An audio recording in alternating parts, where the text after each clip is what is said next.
Hello, hello. Good evening. Hello, Steve. Miriam. Hi, Mike. Hi, John. Marcia.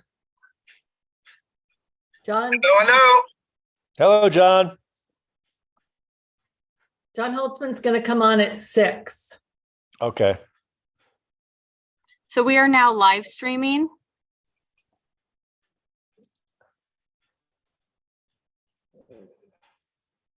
Marcia, Yes. I didn't have an option to, when I logged on to do video. Okay, I'm going to send you a message to ask you to start your video. And do you see that message? Yes, Click yes. they're good. Thank you. Welcome.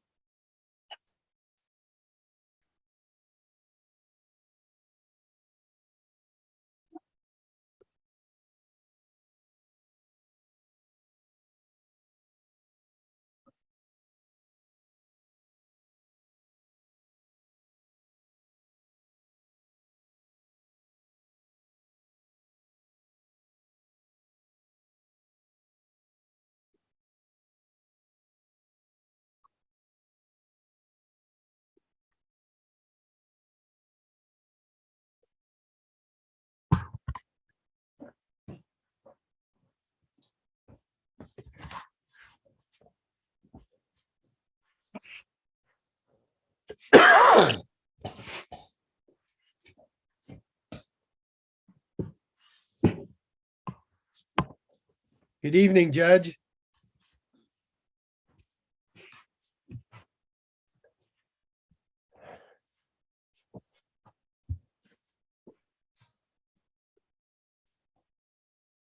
Can you hear us, Judge Kennedy?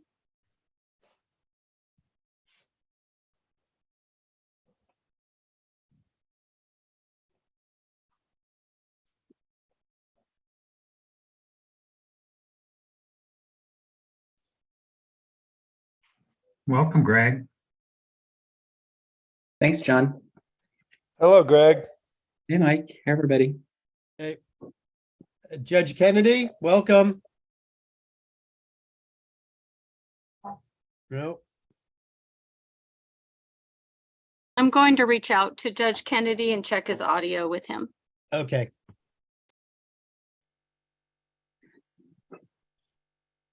Good evening. Craig. Hello, Craig. Hey, Mike. I like the palm tree. Oh, thank you.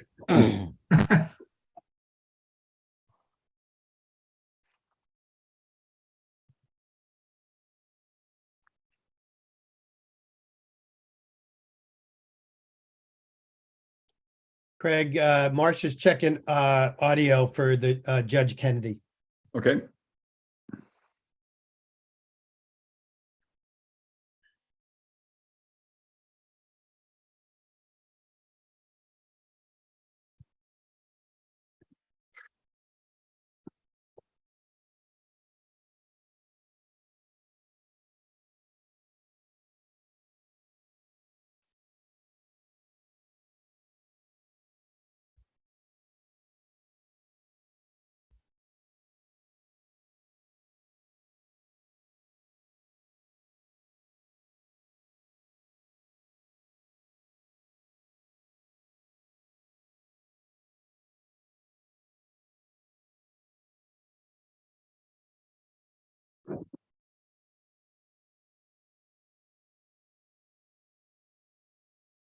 Think judge is muted.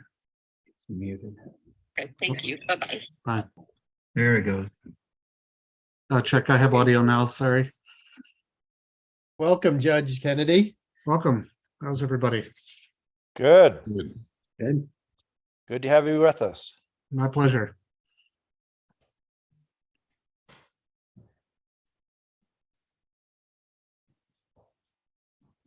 I'm going to wait for Marcia to give us the go-ahead. Okay. I thought she said we were streaming already. I think she did.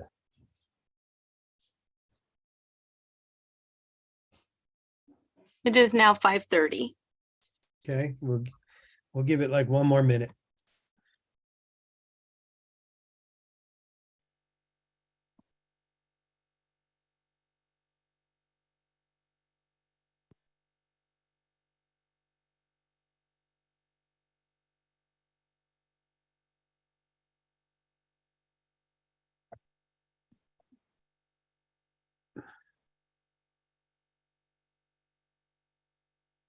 Okay, well, welcome everyone. This is the Moraga-Orinda Fire District Board of Directors. This is a special meeting, December 21st, 2022. I'd like to send warm wishes to everyone on this winter solstice.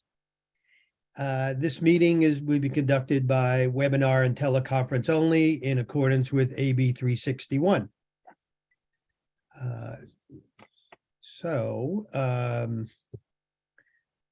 Let's see. I think we'll move in and I'll call the meeting to order. And Marcia, can we do a roll call, please?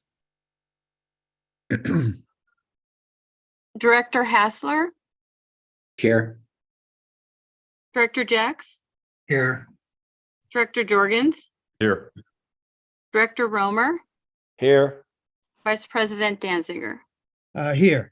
Thank you, everybody. Now we'll have the Pledge of Allegiance. I think I'll just lead the Pledge of Allegiance. So follow me. I pledge allegiance To the flag of the United States of America and to the republic for which it stands, one nation, under God, indivisible, with liberty and justice for all. Okay, thank you.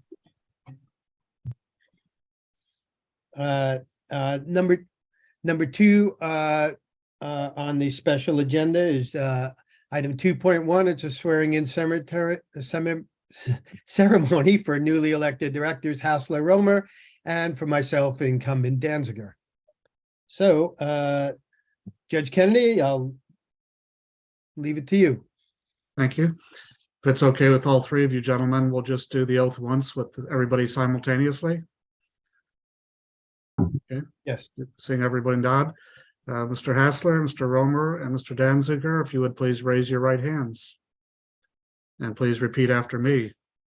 I state your name. I, Stephen, Mike Romer, Hassler.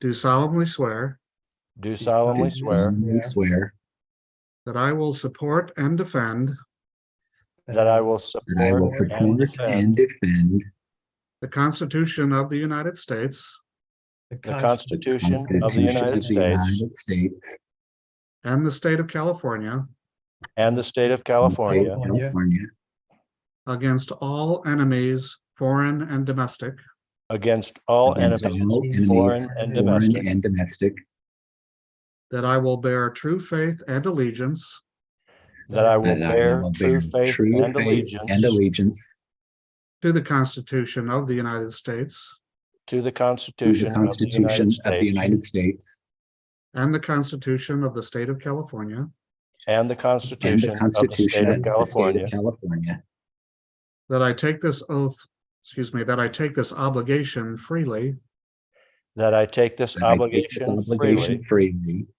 without any mental reservation without any without any mental mental reservation or purpose of evasion, or purpose of or evasion, purpose of evasion, and that I will well and faithfully discharge the duties upon which I am about to enter.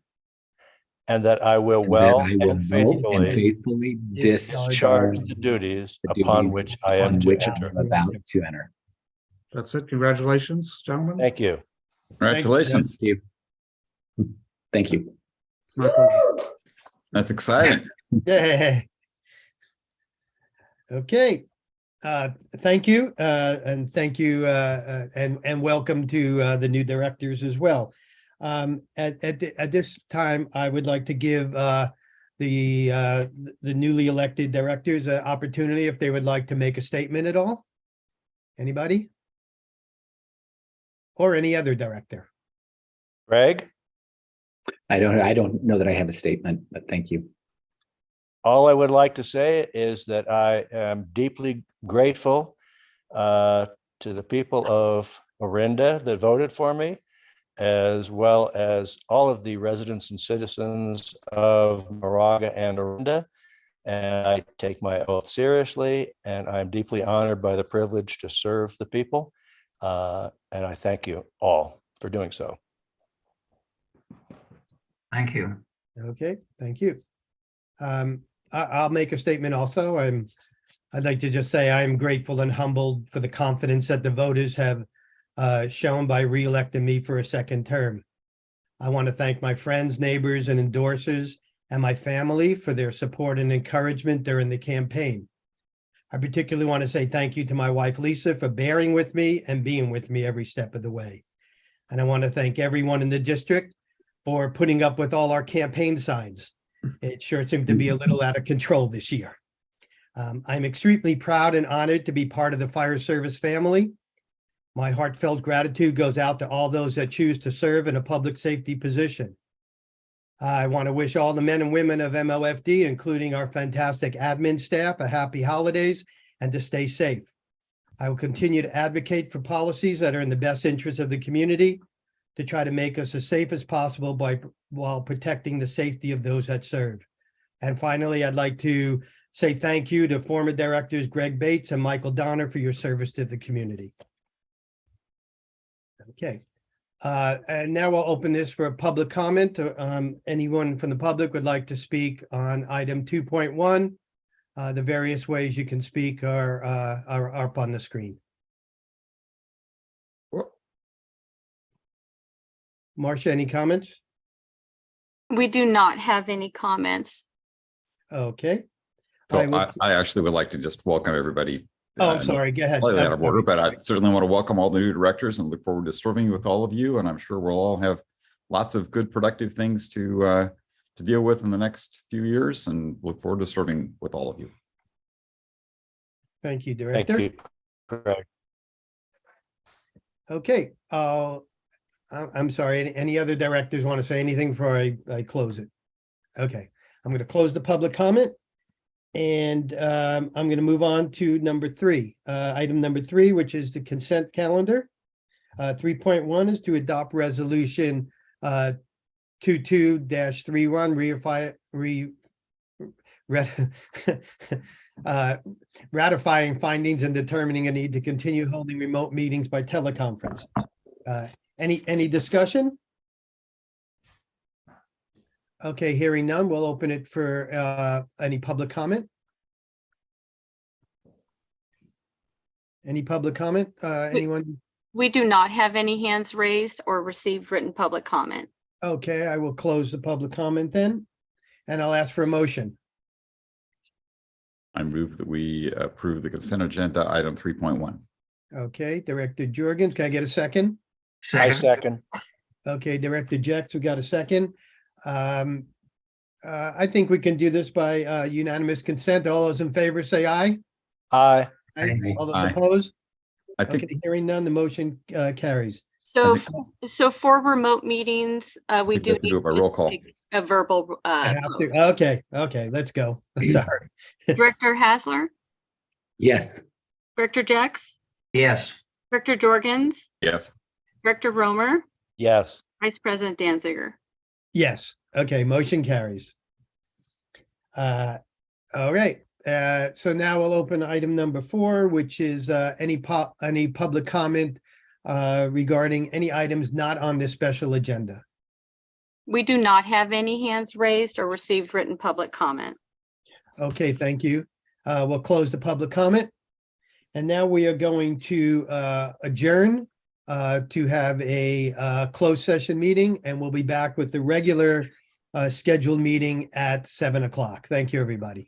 And Marcia, is this the same Zoom link for the regular board meeting? Yes, but just a correction. So we are going to adjourn this meeting. We do need to come back to this meeting at 6 p.m. so we can take roll, take public comment on the closed session items, and then we will adjourn to closed session. Okay, so we come back to this link, and then we're going to switch from that one to the private session after 6 o'clock at 6:05 or whenever we get done. That is correct. Yes, Okay. we're essentially, we're closing the special meeting now, and we'll open the regular meeting, which will begin after the opening ceremonies with adjournment to close session, or moving to closed session, and then continue the regular meeting with the open session at 7. We Right. wait till 6 o'clock, right? So we have 20 minutes or whatever. Yep, 20 minutes until we come back to this link. We have a 5-minute meeting, then we close this link, go to the private session, the closed session, and then later we'll come back to this. Okay, good. Correct. So the next one you go to is this one. Yes, sir. I do need a motion to adjourn. I move I we move adjourn. we adjourn. Second, Okay, Director Jack's motion and seconded by Jorgens. Okay, so at 6 o'clock, we'll go back to this link. yep, but we have to vote on that. Okay, Director Hassler, Yes. Director Jex, Yes. Director Jorgens, Yes. Director Romer, Yes. Vice President Danziger. yes. Okay, a special meeting is adjourned. Thank you, everybody. Thanks, everybody. Bye-bye. Thank you. Congratulations. See you soon.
Marcia?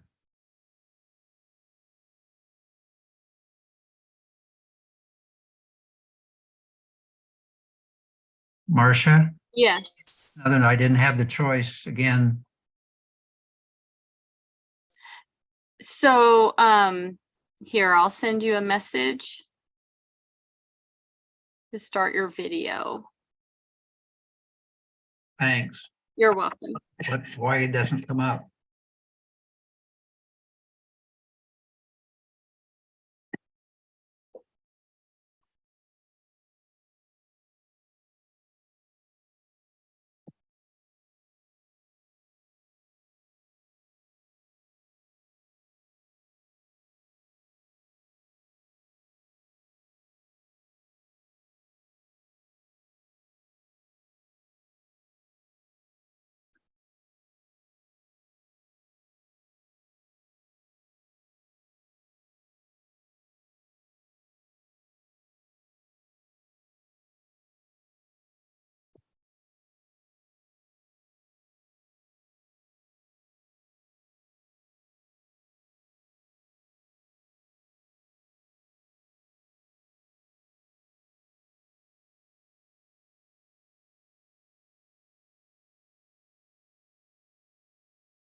Marcia?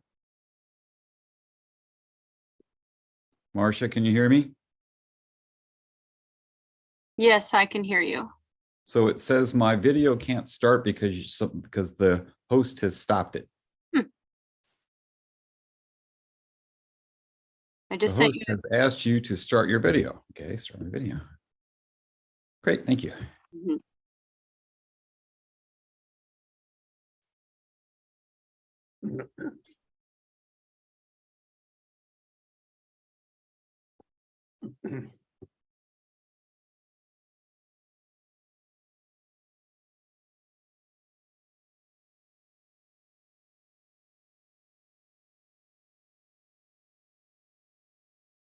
I see Director Romer as an attendee, so I am going to promote him.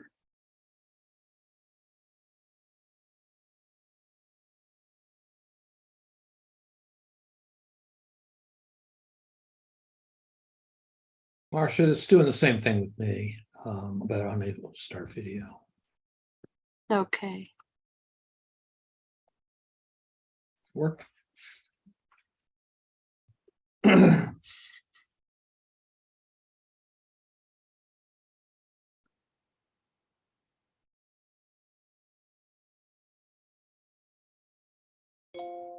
Thank you, Marcia. Am I on now? Yes.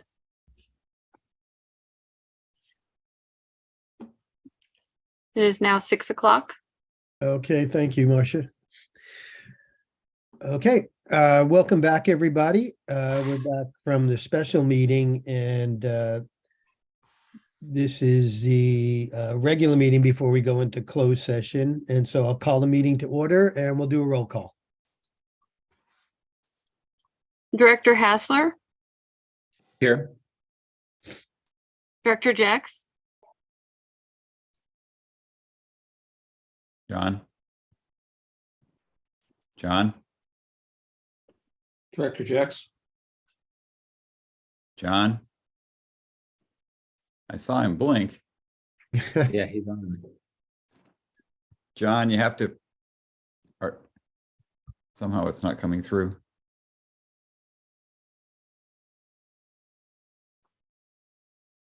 When we He get must through not with hear this, us.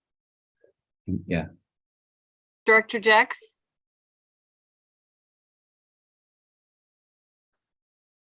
okay. can you log him out and then maybe he'll try to log back in or something?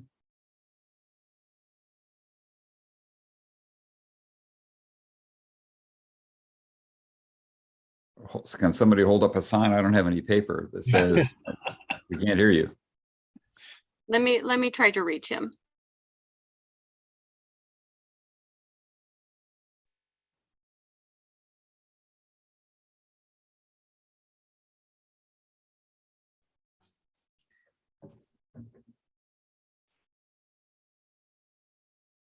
Director Jex? John? Yep.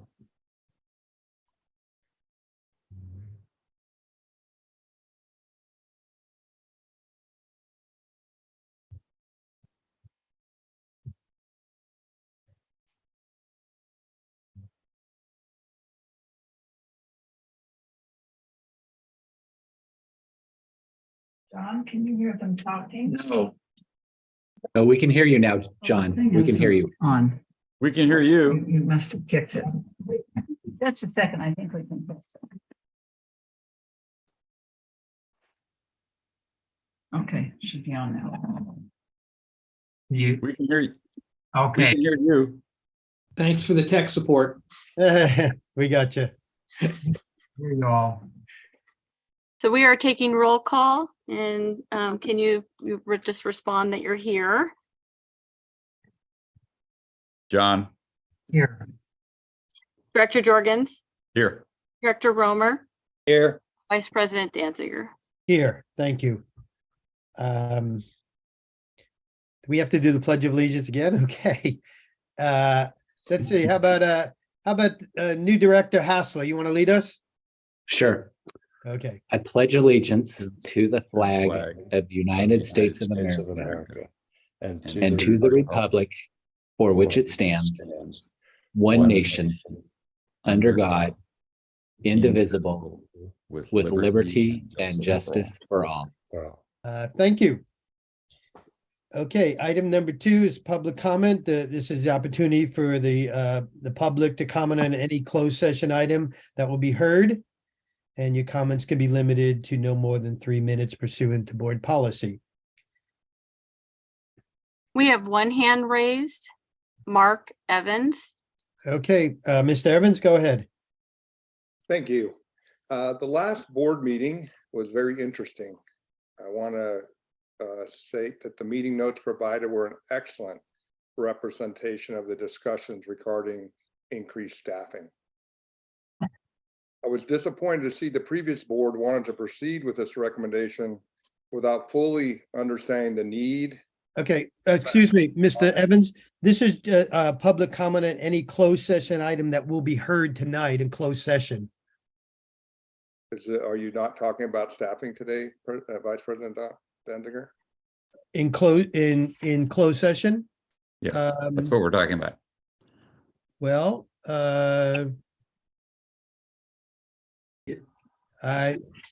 it's not clear to me that we're talking about staffing. Okay, go ahead. Yeah, I'll let you go ahead. Go ahead. I was disappointed to see the previous board wanted to proceed with this recommendation without fully understanding the need and the effect on the district finances. I suggest the new board members are provided sufficient time to review this issue, allowing this board to make transparent decisions in the best interest of MOFD, Local 1230, and the taxpaying community. Thank you. Okay, thank you, Mr. Evans. Any other comments? We do not have any more hands raised. Okay, I'm just checking on the written public comments, and we do not have written public comment. okay, I'll close public comment on closed session items.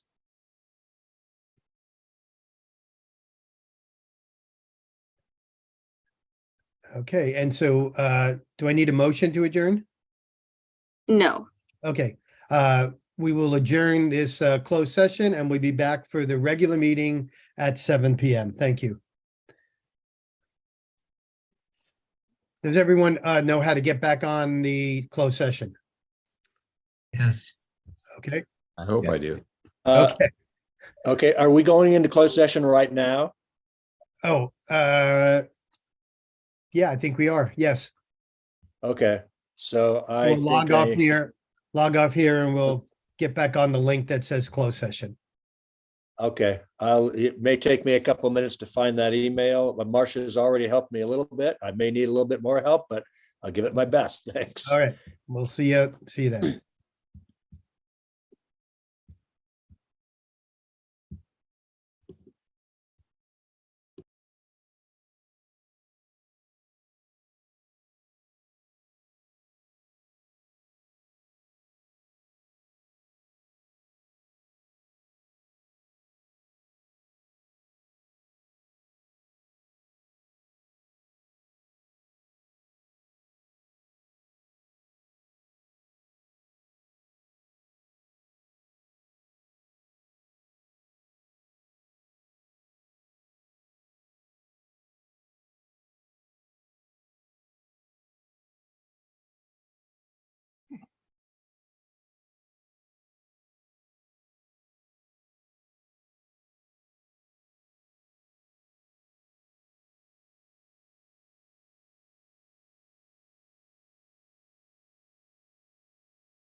Hey, Marcia, am I in the wrong place here? Seems like I might be.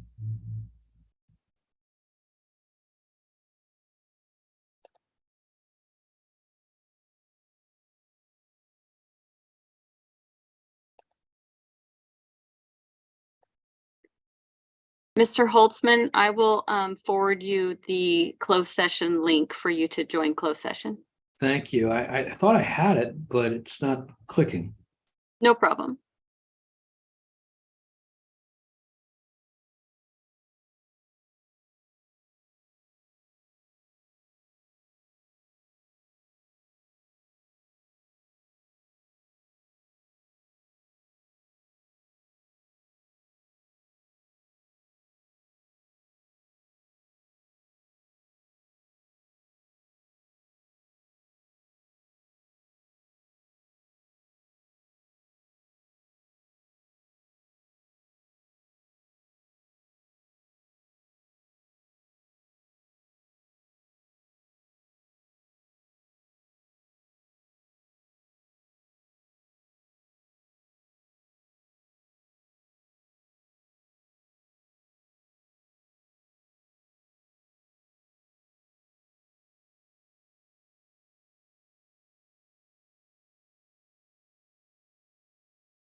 Marcia?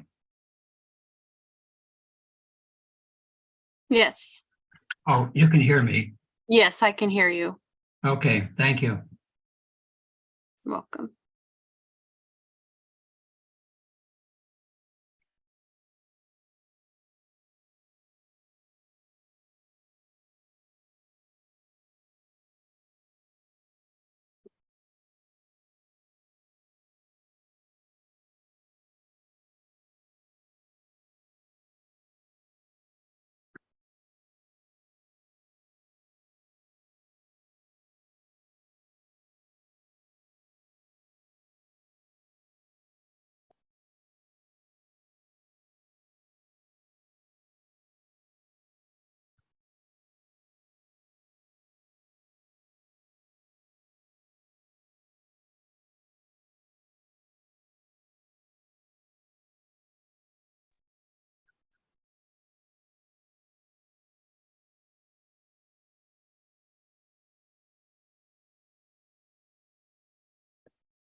Can you hear me?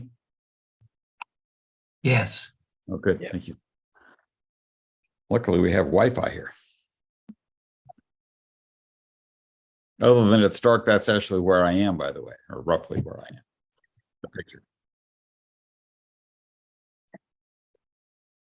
And it's 3 hours later here.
We are waiting for Mr. Holtzman.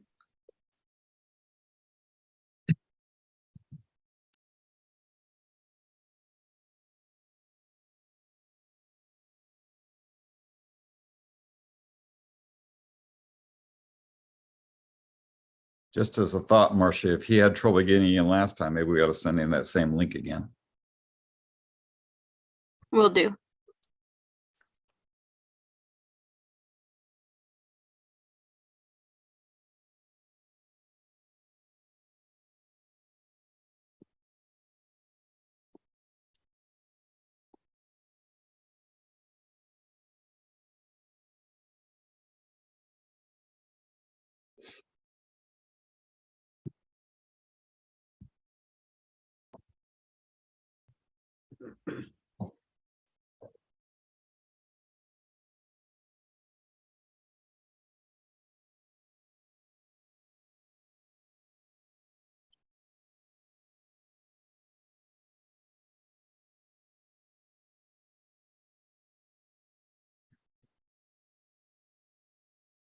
Very me.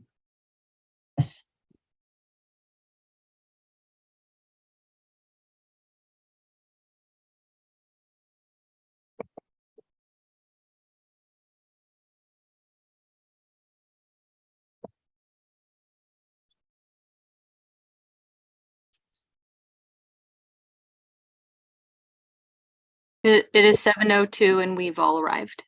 Okay, thank you, Marcia. Okay, welcome. This is the regular meeting of the Moraga-Orinda Fire District Board of Directors, December 21st, 2022. I'm going to call the meeting to order.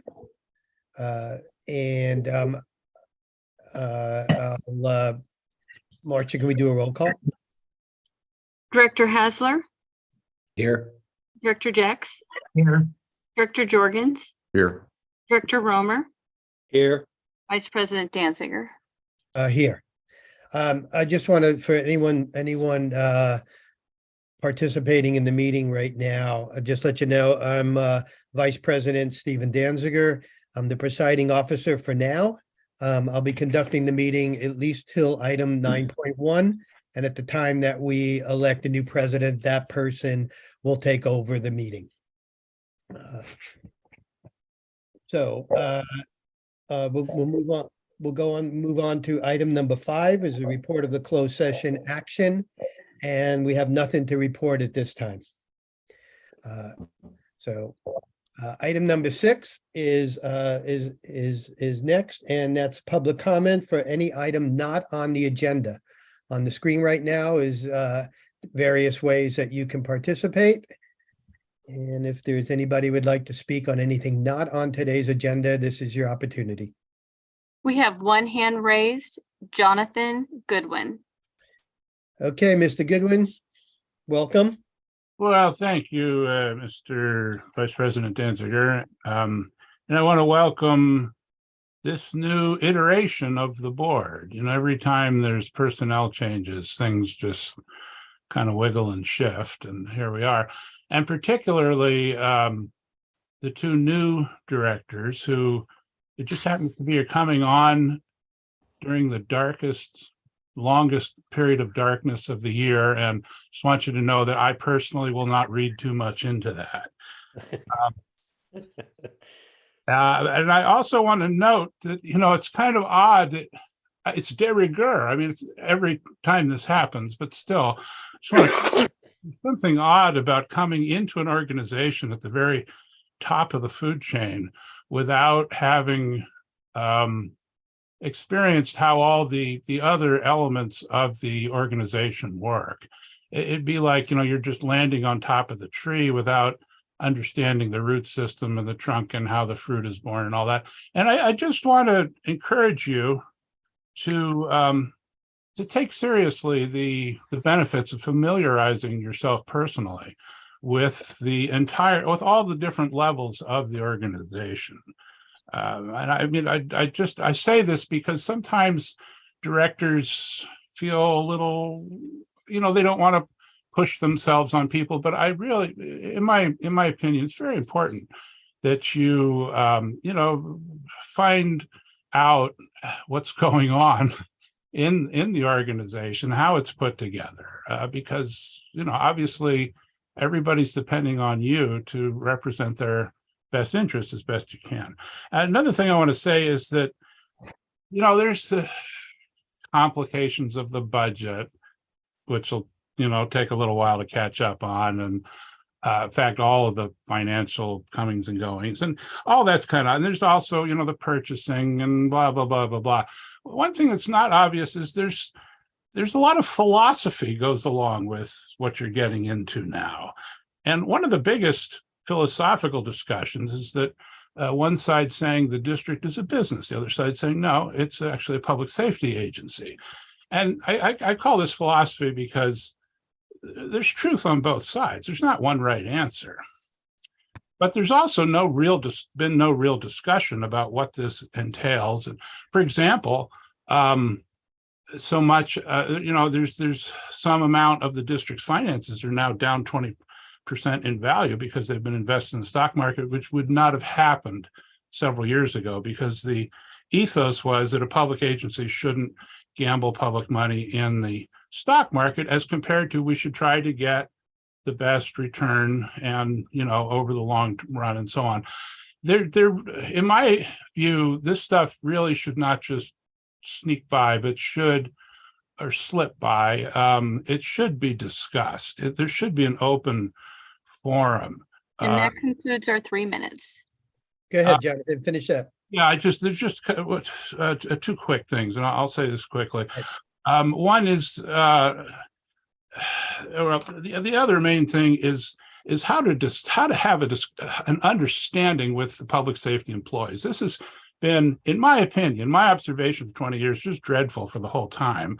Or, well, I don't know. I mean, it's been unsatisfying for the entire time. And how to actually work with, just to at least have an understanding. It's not worked in every way that's been tried before. And I'm gonna actually submit written comments on this because I think it's really important. But I just want to say that the way that the board works with particularly the public safety employees, I mean, that this distinguishes it from a business. It really needs to be thought about. There's a lot of philosophy involved there, but I'll let that go and let you get on with your meeting. Thank you very much. Thank you, Mr. Goodwin, and thank you for your participation in this process over the many years. And I wish you warm wishes on this Solstice Day. Okay. Any other comments? We do not have any more hands raised or received written public comment. Okay, I'll close item 6, public comment, and we'll move on to announcements under item 7. So first up is brief information only reports related to meetings attended by a director at district expense. Anybody have anything? Okay, hear none. We'll move on to 7.2, which is questions and informational comments from board members and staff. Anything from board members, staff? Okay. Hearing none, move on to item number 7, communications received. We did have I believe it was an email from Jonathan Goodwin, who just spoke to us, and I think we've all received that. And thank you again, Jonathan, for your participation in the process. 7.4, fire chief updates. Good evening, directors. We'll begin with a finance report from Mary Smith. Good evening, directors. I have a brief finance update. Next slide, please, Marcia. I'm just having a little bit of technical difficulties. Sorry. That's okay.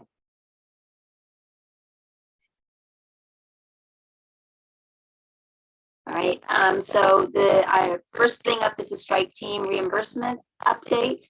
Our strike team receivable for 2021, 2022, we are fully paid, so there's no receivable outstanding. For estimated for 2022, 2023 year to date, the receivable is about $987,000. We have received $316,000 worth of payments, which means the outstanding receivable is $671,755. The 2022-2023 receivable is based on F-42s that we have received to date. OES has invoiced us for all of those F-42s, which means that those payments are in process. And in December, the month of December so far, we have received $276,000 in payments. Next slide, please, Marcia. The other item is that audit work started during the week of December 12th. The auditors requested information, which we have provided, and we are waiting to hear back with any more requests that they may have. And the audit report is expected in February of 2023. That concludes my report, unless there are any questions. Any questions from board members? Okay, hearing none. Thank you, Mary. Thank you. Next will be human resources report from Christine Russell. Good evening, directors. Tonight I have several human resources updates. First is a recruitment update. So first off is the firefighter paramedic trainee recruitment.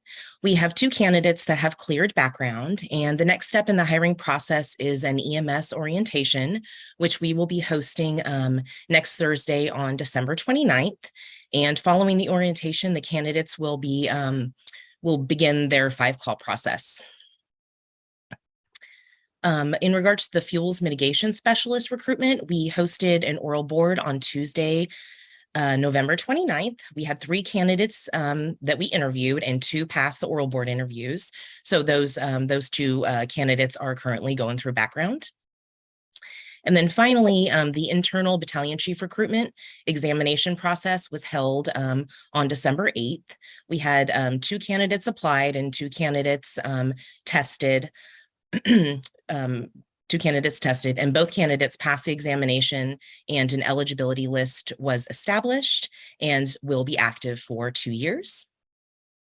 Christine, excuse me, are you able to share who's on that list? Chief, do you agree that we can? I would prefer not to, sir. I mean, the candidates did a great job. They're on the eligibility list. I'd prefer not to share the member who's on the list at this point until we reach the point that we have a vacancy and have made a promotion, sir. Okay, thank you. Agreed. Thank you. And then in regards to the staffing updates, so Fire Captain Paramedic Daryl Balau has resigned his position with the district effective 1/1/23. Captain Balau served the district for 25 years, so we thank him for his service and wish him the best in his future endeavors. And then in turn, there were several promotions that will occur to fill that captain vacancy. And so we have 2 promotions that will occur on 1/1/23. So first is Fire Engineer Daniel Obana will promote to Fire Captain, and Firefighter Paramedic Keith Larson will promote to Fire Engineer Paramedic 2. And unless there are any questions, that concludes my HR update. That's great. Yeah. Congratulations to the new people that got promoted, and we certainly wish the retiree the best in his retirement. Yes, sir. Next, we'll have the Fire Marshal update. Fire Marshal Isaacs. Good evening, directors. Year to date, we've received 120 dead tree complaints. We've done 182 or received 182 exterior hazard abatement complaints. Property transfers, we've done 510. Initial pass were 168. Initial fail were 342. Again, we're seeing the majority of those failures due to the 2-foot non-combustible zone, the failure to comply with that. From November 1st to November 30th, we did 189 assessments and re-inspections, 76 passed, 113 failed. And what we're seeing is what I'd call kind of some stubborn residents that are really, it's requiring us to go out and spend time to walk the property with them and really do a heavy dose of education, explaining why compliance with the fire code is so important. A lot of the times they want to try to negotiate, and we don't negotiate with the fire code. The fire code is the fire code. They need to comply with that. We were able to close 76 cases. We still have 235 cases remaining, issued 9 pre-citations, and we've issued 27 citations. Chipping days have remained the same. We do have a couple days scheduled for our MOFD chipper in January. We're in the process of doing the e-occupancy inspections. We had one last week, one today. We have one scheduled for tomorrow. All 3 of those inspections failed for very minor details. The majority of it was material on the wall. You can't have over 50% of the wall space covered with combustible or flammable material. And this time of year in the elementary schools, we expect to see that going into the holidays with all the artwork. We haven't done any of the R2 inspections yet. Plan reviews are steady.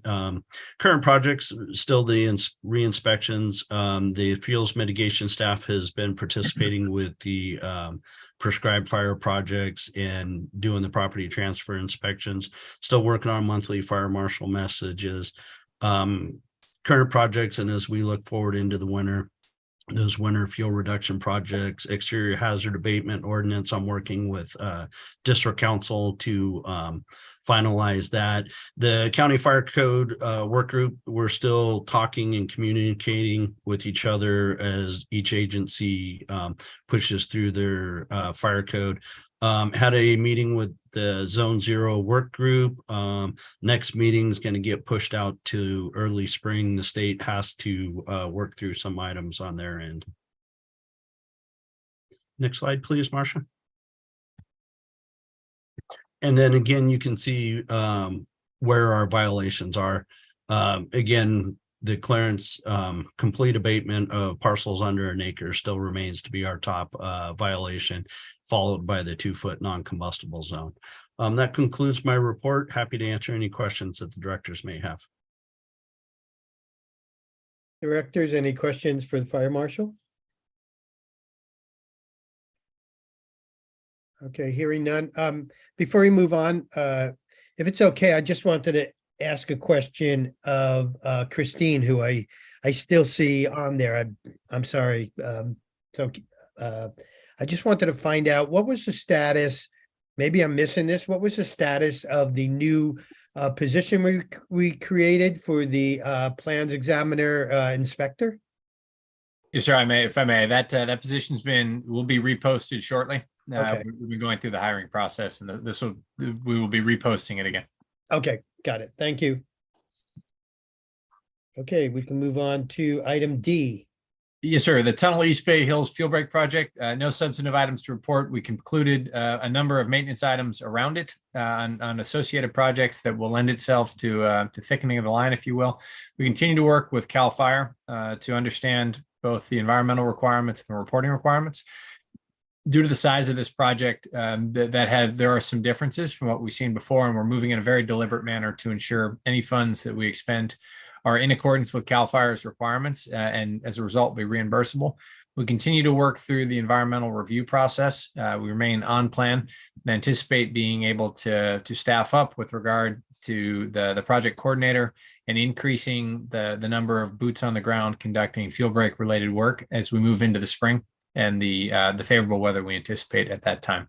In short, steady as she goes, we continue largely unchanged from our previous process, and that is in the interest of being very deliberate in the planning and the environmental review to protect the project against future concerns or future charges that we did not conduct the appropriate review before beginning work.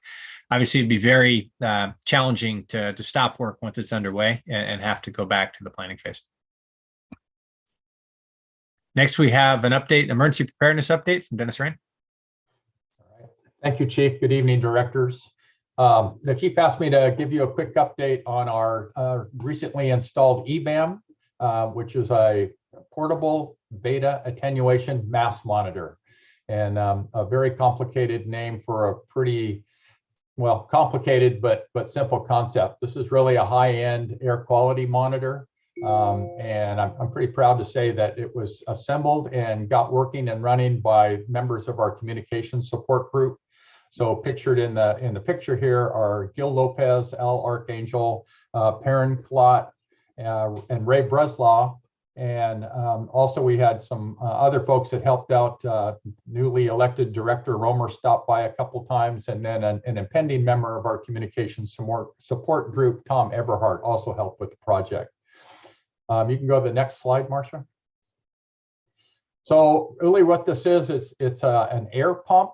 And what it does is it samples air quality, and I'll talk about what we're looking for every 15 minutes. And that little ribbon of paper is kind of the test, the media that it pumps air through that, and that collects the particulate matter that we're trying to measure. And then it's connected via cellular modem to the internet, and we get our readings out of it. And to give you some example or some idea of what we're trying to sample here is a grain of fine beach sand is about 90 microns in diameter. And then going down from that, a human hair is about 50 to 70 microns. And the old standard for air quality was 10 microns, and that's about the size of dust, pollen, or mold. So that's pretty small. And this device measures down to 2.5 microns. And that's really organic compounds, small metal particles, and the particles of combustion. So the reason that this particular piece of equipment is important, we can go to the next slide, Marcia,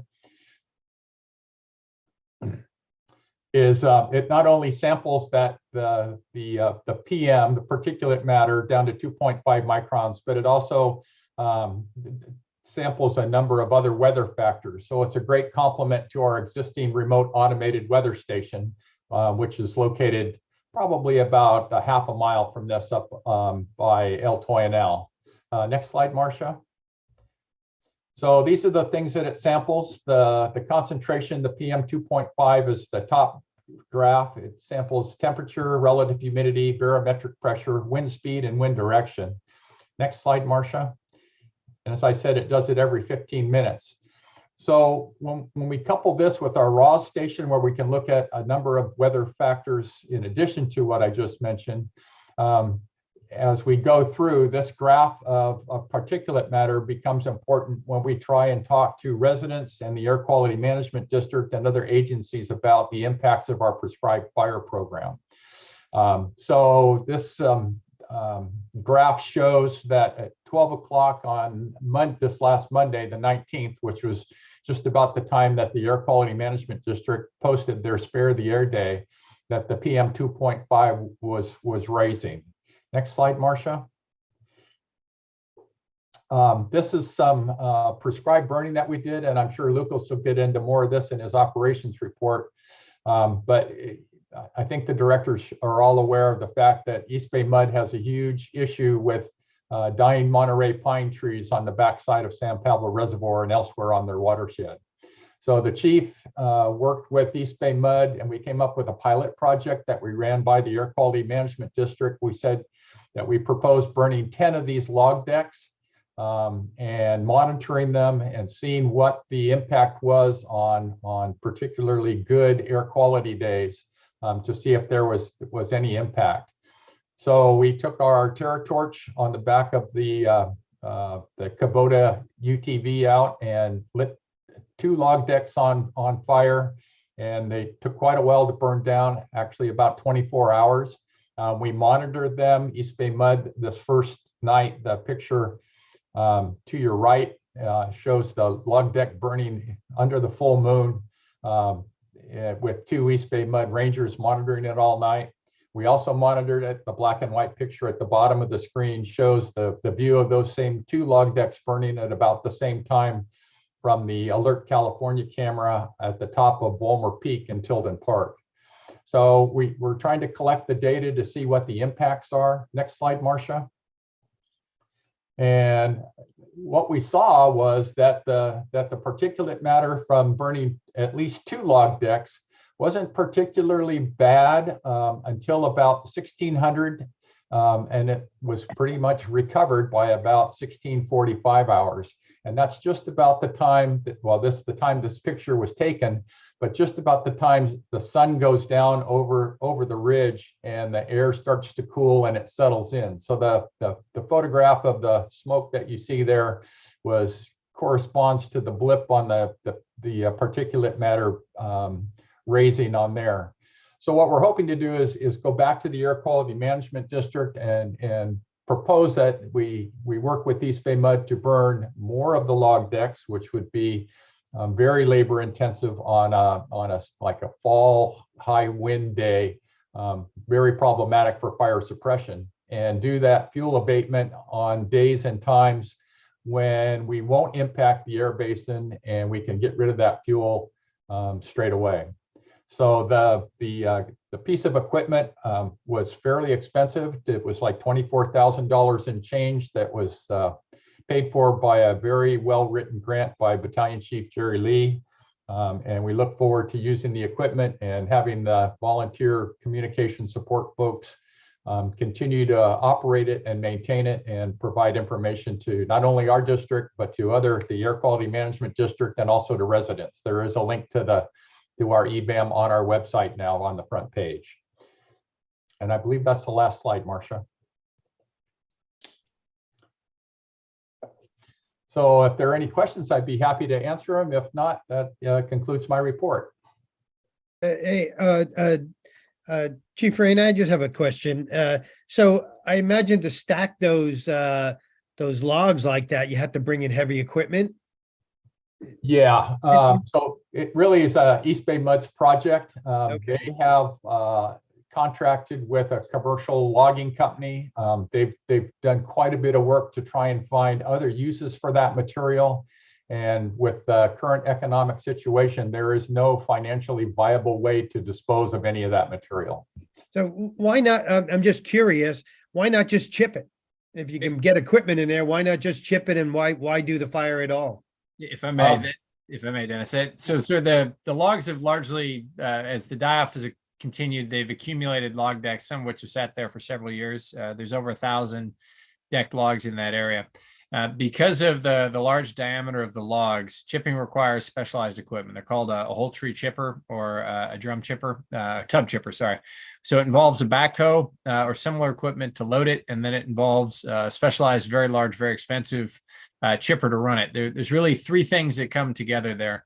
One is in the current environment, many of those areas are off limits to heavy equipment. The logs have previously been decked, but getting in vehicles in there, especially heavy vehicles that were able to chip it, that would be impacted by the soft soils and the rain. The second issue is the cost. That equipment's not cheap, nor is it readily available in this area because there's a very limited market for chippers of that size. That's more of a forestry tool than here. And then the last one has to do with particulate matter. Running unregulated, unfiltered diesel motors for the amount of time those require to be run creates a significant amount of PM 2.5. And one of the discussions we were able to have with the Air Quality District was the offset that reducing the diesel emissions could be offset against the increase in the wood smoke emissions created by our project. But really the largest reason that burning is favorable to chipping is that burning can be done at scale and at low cost when conditions are right, in a way that chipping just doesn't align. It's one, it's very expensive, and two, it's very weather dependent in a way that the burning is not. And then lastly, really it just has to do with the speed with which the project can proceed. As we move out of the pilot project and into full execution, there's the potential for being able to burn tens or even hundreds of piles at the same time, particularly in conjunction with favorable weather like this, pending air quality approval, of course, assuming we move beyond the pilot project. The chipping we simply could not move at that speed. And with the increased rate of the mortality in those former Monterey pine plantations, I just don't see a scenario during which chipping would be able to keep up, which is how we ended up with the 1,000 or more dead and decked logs that are currently in the watershed. Okay, thanks, Chief. Director Jack's question, that new equipment, it's not in a permanent location. Is it something that's movable and set up periodically? Yes, sir. It's a portable EBAM is the full name, and we specifically spec'd it as portable so that it could be moved as it has been to support our various projects. So to Dennis's point about this particular project was being conducted in an area where there's a dearth of air quality monitoring. The first air quality monitors aren't encountered until you get to Pleasant Hill or so. And that made it hard for the Air Quality District to assess the impact of our project, meaning that our projects were being lumped into a regional bin, and it was reducing the probability and the number of days during which we were getting approval to burn. So we have regularly relocated this device in conjunction with our prescribed fire projects, both pile burning and broadcast burning, in order to provide the data that the Air Quality District needs to better understand the impact of prescribed fire. This is from a short-term perspective, this increases the number of days which we can burn. From a long-term perspective, it's also particularly beneficial because we are increasing the data set, the knowledge, and the comfort level the Air Quality District has with approving prescribed fire as they gain a better understanding of what the PM 2.5 impacts are on the region. So this work is not only enabling our fuel reduction projects, but it's setting the stage for more widespread use of prescribed fire throughout the region, which we firmly believe is going to be a critical component to our region's transition to a fire safe or fire adapted future. Thank you. Just briefly, Chief, is anybody from the fire district that knows how to burn things talk to the the folks there about how to stack logs so they burn hotter and more efficiently and don't make as much smoke? Yes, sir. We've explored, we had some heavy equipment that was supporting this, and we've been exploring a number of options to include alternative stacking measures. Decking is typically done in preparation for removal of commercial logs, not necessarily burning. So we've been exploring some alternative measures that would reduce the requirement for feeding, decrease the smoke production, and increase the consumption of the logs. So we end up with fewer burnt ends left.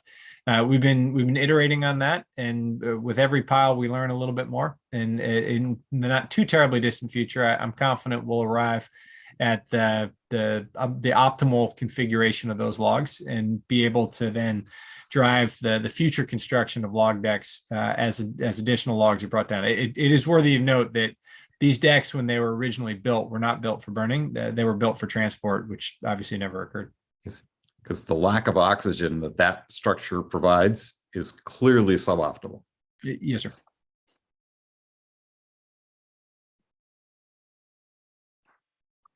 Marcia, if we bring up the operations report, please.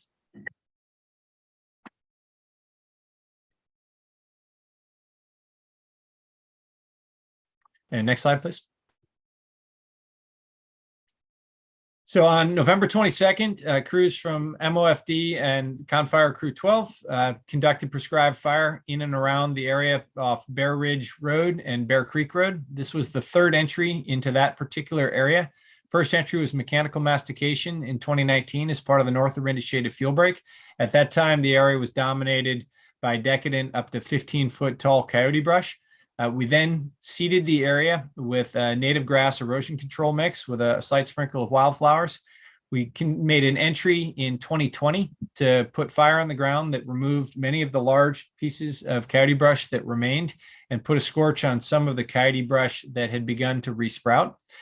We then came back in this year, put additional fire on the ground using the grass that had sprouted from the seeds we laid, the annual grass, using that to carry fire with an intensity that scorched some of the encroaching coyote brush that was beginning to grow back. We believe we are about an entry away from the long-term conversion of this area from decadent coyote brush back to a native grass mix. That will be established one of the very few native grass meadows in the Bay Area, while also significantly reducing the wildfire hazard by reducing the fuel loading and decreasing the complexity of annual fuel mitigation projects carried out by the homeowner or the homeowner association, the landowner in this case, going forward. Quite simply, tall stands of decadent coyote brush are generally cost prohibitive and labor prohibitive. Finding folks who can do that kind of work. We're getting out to knock down grass is much easier to accomplish. So we've reduced the fuel load, we've decreased the complexity of getting in for maintenance, and we believe this parcel is well on its way to being long-term converted to not only the native grasslands, which is beneficial from an environmental standpoint, but reducing the probability of wildfire movement from the watershed up into North Orinda. It's worthy of note that this is one of the critical entry points where we're concerned about fire making entry into the community. There's an excellent place to hold it. Next slide, please.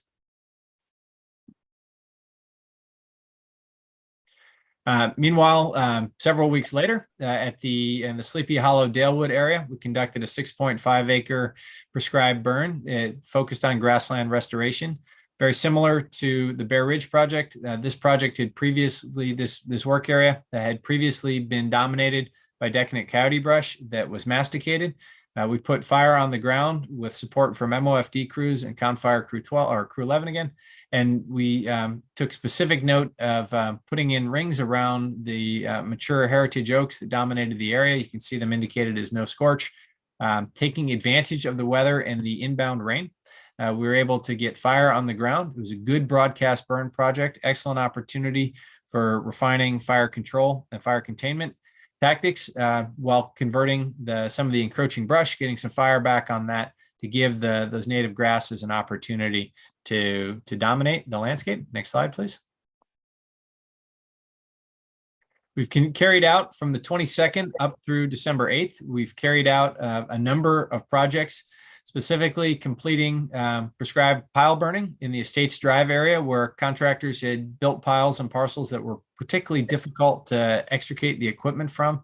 In the Bear Ridge broadcast burn, as previously mentioned, pile burning in and around the tunnel, East Bay Hills fuel break and canyon unit. The work of removing developed piles along canyon that were previous and Pinehurst that were previously discussed.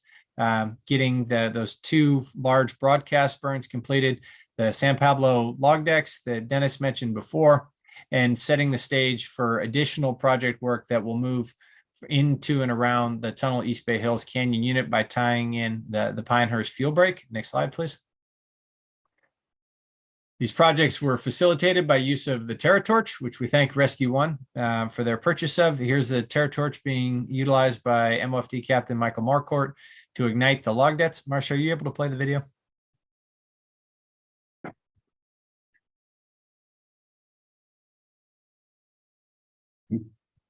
This was provided twofold. One, the TerraTorch was useful for igniting the log decks, particularly given the size of the fuels there and the lack of smaller fuels.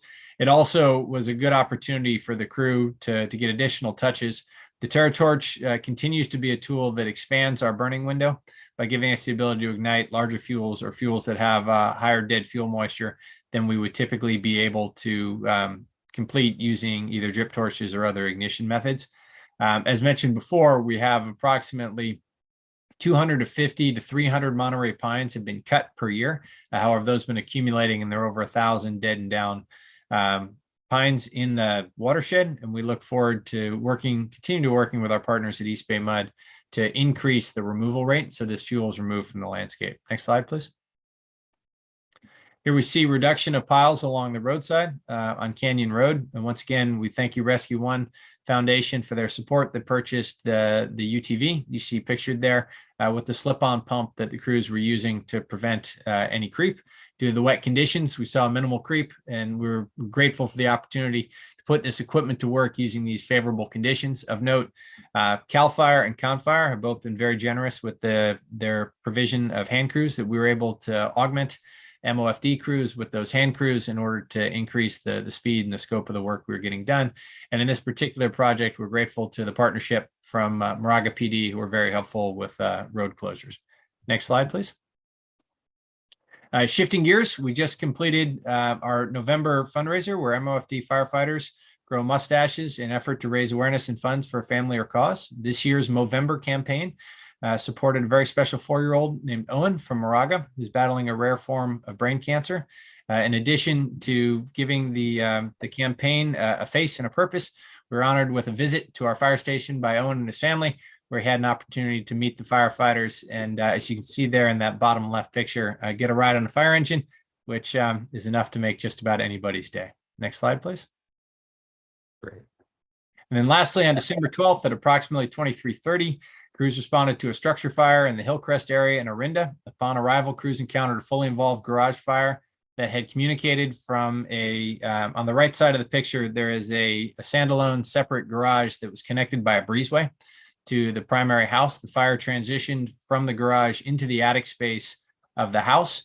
The first unit was on scene rapidly and made a coordinated interior attack while conducting a primary search. MOFD Truck 44 rapidly went to the roof and completed a vertical ventilation. This particular picture is a screenshot from a video that was very dramatic that was taken shortly after Truck 44 had exited the roof.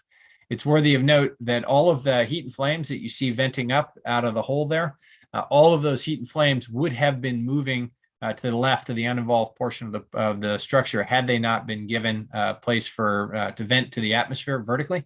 Shortly after this picture was taken, the interior crew was able to drop ceiling, get water in the attic, and snuff the fire out, preventing fire spread to the uninvolved portions of the house to the left, significantly reducing the damage to the structure and reducing the time and effort it will take to rebuild. I had the opportunity to speak with the homeowner who spoke with a great deal of awareness of how difficult it was to get to the house, how rapidly the fire was spreading. As I understand it, when they awoke to a sound of a crackling in the attic space above them, and very rapidly and in a diligent manner exited the house, which was particularly helpful, setting the stage for our crews to be able to focus on firefighting rather than rescuing the family. So we appreciated the opportunity to learn more from the homeowner about their experience and their diligence on rapidly exiting the house upon determining that there was a fire there. In short, this was a very good stop. Crews did a great job of getting in there, rapidly conducting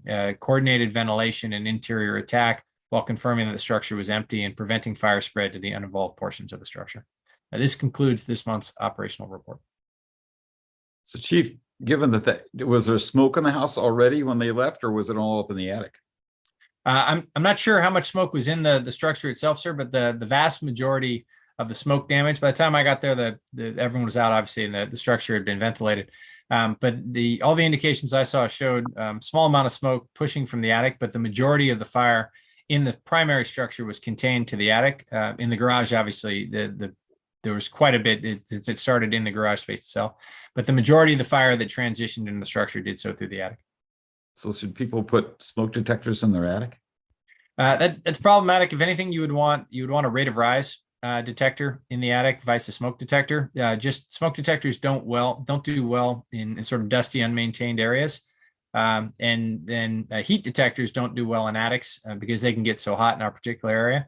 A rate of rise detector is a specific type of detection device that's used in a garage typically that is not as susceptible to rapid swings. That said, detection in the attic can be problematic from a false alarm perspective. Yeah. Any other comments from directors? Okay, thank you, everybody, for those reports on the fire chief updates. And now we'll open items 7.1 through 7.4 for any public comment.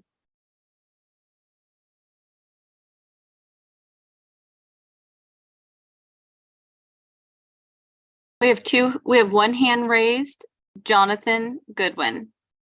Okay, Mr. Goodwin. Hey, well, I'll give you another opportunity, Director Danziger, to thank me for my participation.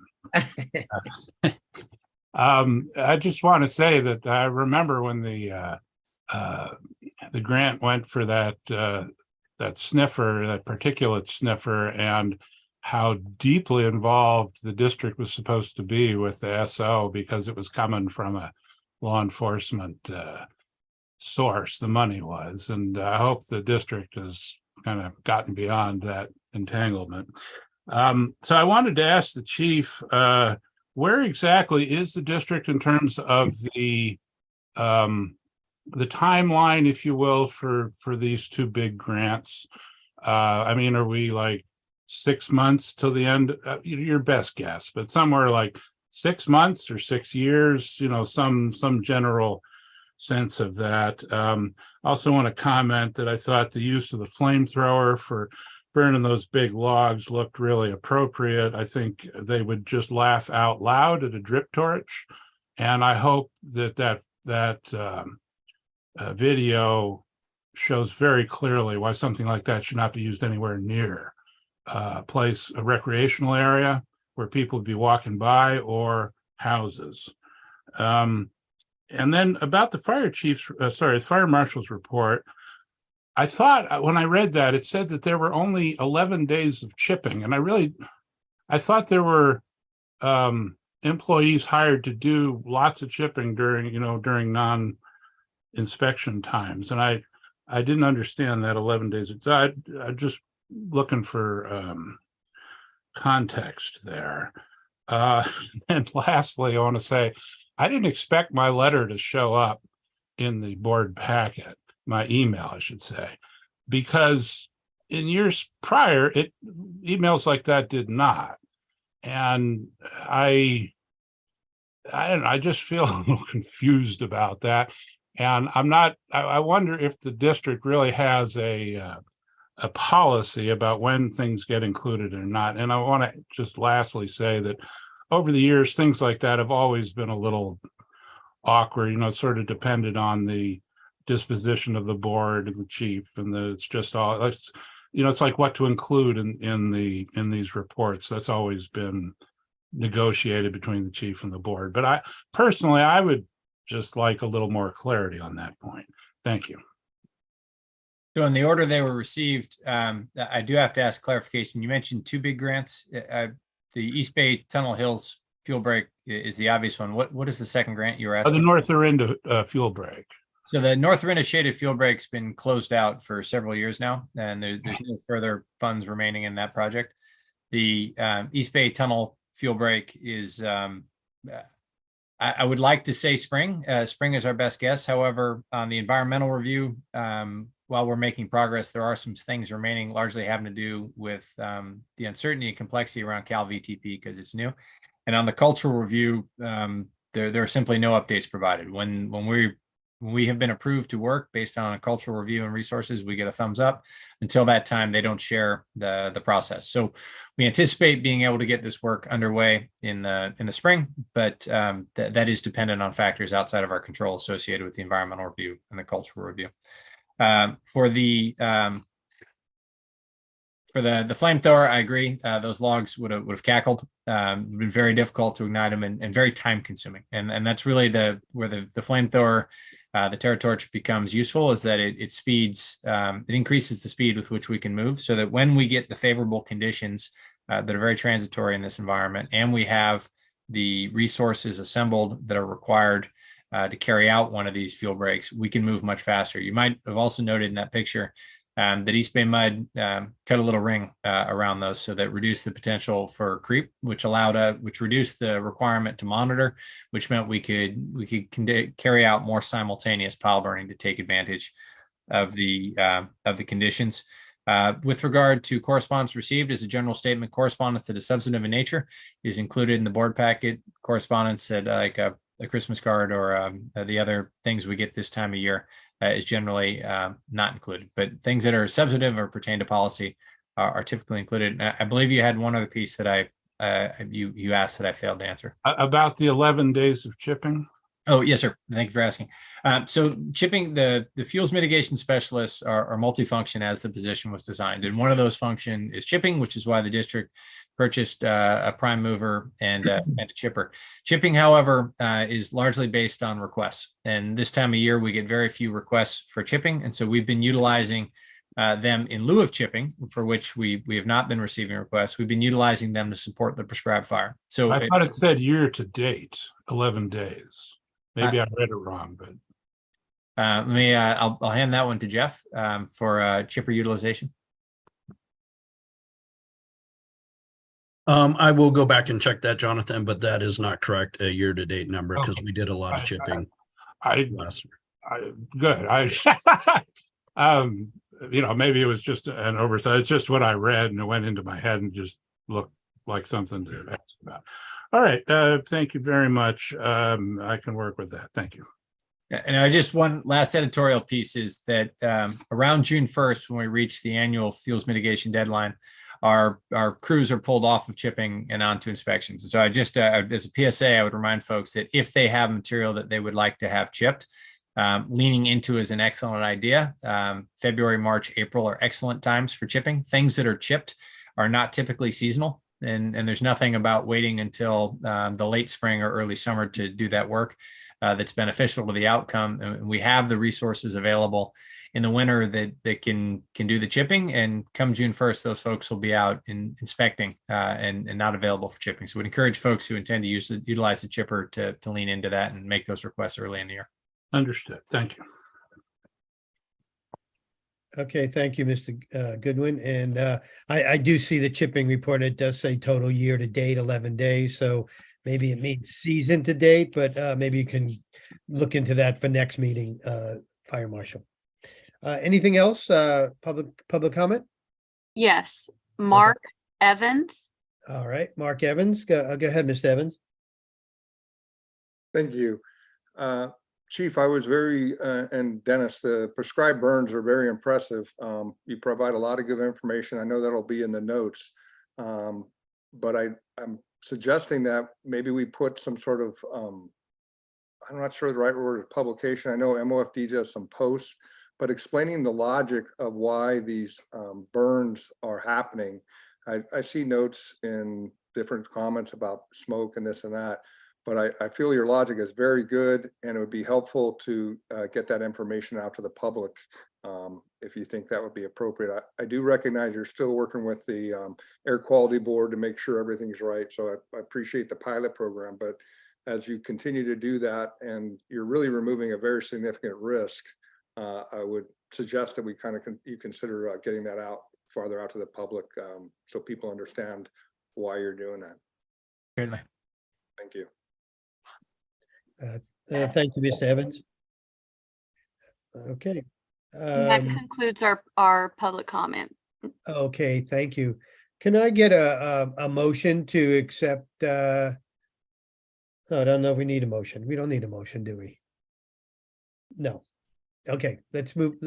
Let's close the public comment and let's move on to item 8.1 to 8.6 is the consent agenda. Does any director want to pull anything from the consent agenda? Yes, Director Jex, 8.4 and 8.6. Okay, we'll pull 8.4 and 8.6. Anything else?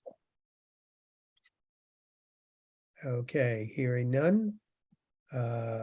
Is there any member of the public may also request a board member to withdraw a consent item from board consideration.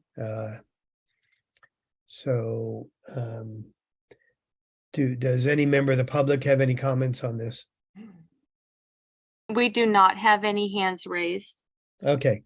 So I move that we approve items 8.1, 8.2, 8.3, and 8.5. Okay, and can I get a second?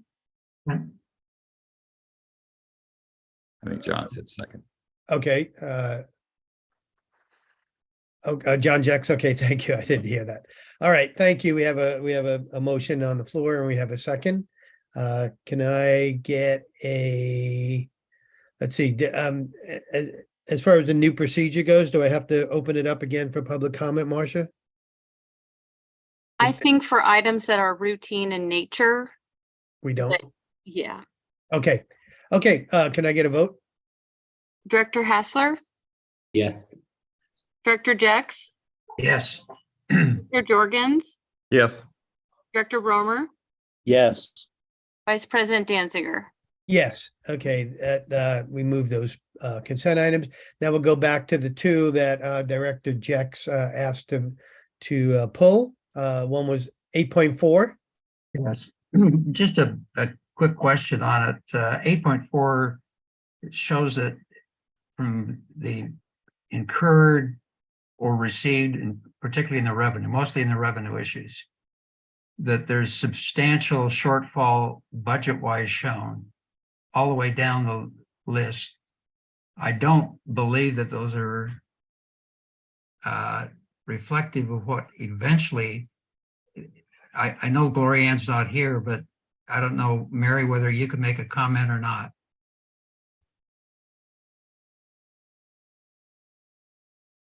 Like there's a couple million on property tax shortfall, there's. We just received a large property tax revenue in December. So we just received a large chunk of that in December. And I know that ambulance revenue is down from the previous year and below budget. There was a $200,000 write-off that Whitman did, which brought that down. And those are the items that I'm familiar with. Are there other items on there? Well, just the question, we're not anticipating a significant shortfall. No. Okay. There may be a small shortfall in the ambulance revenue, but ambulance revenue varies from month to month. So we can't really project that. Okay, on 8.6 on the timeline in terms of the review of operating budget, our long-range plan schedule follows that in March, April, May. What long-range plan are we using currently, since at least in our last meeting, we were looking at various options or issues, but we never really resolved which one of those we're going to adopt, or will it be reflected, or is that going to be something that we'll discuss at that time? Yes, sir. So the board asked to see various scenarios which were presented to the board, given which is obviously speculation about future performance. as with the long-range financial forecast, we will bring that forward to the board in March, and that will be the time where we request, and that will be, we'll bring forward the various scenarios that were previously provided. However, the sort of the base scenario, if you will, is the one that we've been using for planning purposes. In March, that will be the opportunity for the board to provide direction with regard to any changes to the assumptions used in the long-range financial forecast, or which of the scenarios, if other than the baseline that's previously been used, that the board would prefer to see used. And then we'll move forward with adoption of that, of the whatever either scenarios or assumptions that the board directed in March. Those will be adopted in April as we begin the budget workshop, which will then obviously come back to a budget workshop. Budget workshop will generate a proposed budget in May and a budget for adoption in June. So the long range forecast that we're currently using was the one previously adopted. Yes, sir. Yes, sir. And that present. Yes, sir. We stayed with the assumptions that the board is previously directed to use. Obviously, the scenarios were put together somewhat speculative in nature. And should the board, it's certainly the board's prerogative to direct either a change in assumptions that would match one of the other scenarios or some in between. But okay, from a planning standpoint, sir, we continue to use the baseline forecast that matches the direction previously provided by the board. okay, thank you. Then I move we adopt 8.4 and 8.6. Second. Okay, any other discussion on that? Okay, hearing none. Let's see, I think we need to open that to the public before we take our vote. I thought we didn't have to since it was a. Well, we pulled those out of the regular consent, so I would think we would, because we didn't discuss them before. Is any member of the public would like to speak on item 8.4 or 8.6? We do not have any hands raised. Okay. Okay, I'll close public comment then. We have a motion on the floor and we have a second. Can we take a vote, please? Director Hassler, Yes. Director Jex, Yes. Director Jorgens, Yes. Director Romer, Yes. Vice President Danziger. Yes, motion passes. Okay, we'll move on. Item number 9, regular agenda. We're there finally. This is the election of board officers for the next year. Yes? Did someone say something? No? Okay. 9.1. So at this point, we have an opening. The first one would be for president of the board. We have an opening for president, so I'll open the floor to any nominations for board president. So did we want to first have the staff report presented? Oh, okay, sorry. I didn't realize there was more of a report. Okay, sure, go ahead. Sorry. Right, it's a very short one. Good evening, directors. Per resolution number 11-03, the district board shall elect the following officers: president, vice president, secretary, and treasurer on an annual basis, or as may be required after a general district election. The district board may also elect such additional officers as may be created. Current board officer positions are president, vice president, secretary, treasurer. Recommendations: discuss and elect new board officers to become effective immediately. Okay, thank you. Hey, just a question, Chief. I'm thinking that last year or the year before, didn't we do something about the positions of secretary and treasurer? Yes, sir. As part of the proposed update to the ruled boards of procedures, which is resolution 11-03, Yeah. one of the suggested recommendations is to eliminate the positions of secretary and treasurer, given that the board members do not functionally carry out those assignments, and that the position of president, who acts as presiding officer, and vice president, who can act as presiding officer in the president's absence, are functionally the only ones that have meaning, and that it would be beneficial as a recommendation for the board to consider eliminating the positions that were in name only. That is included in the much larger rewrite or update to resolution 11-03, updating our rules of procedure, which staff would be happy to bring back at any time at the board's direction. Okay, but for right now, we never voted on that. No, sir, it's part of a broader package. And I think the secretary actually has the ability, because if the president and vice president were both gone, the secretary is the third person in line, and 3 people could still make a quorum, which can include the secretary. Would by definition include the secretary. Okay, So we do actually have a need for a secretary. good. Thanks for the clarification. Okay, so I think we can move ahead now. So the office of President of the Board for 2023 is open, and I'm ready to take any nominations from the board. So I guess I would have a comment on that. I think there's a long tradition, there had been for MOFD, and there certainly is for the city of Orinda, and I believe the town of Moraga, to kind of share the offices that are officers of the boards or councils, and to kind of pass them around over time, so that kind of everybody gets a shot at it, even though because all of them are 5 persons and only 4 people could be, for example, president in a normal 4-year term.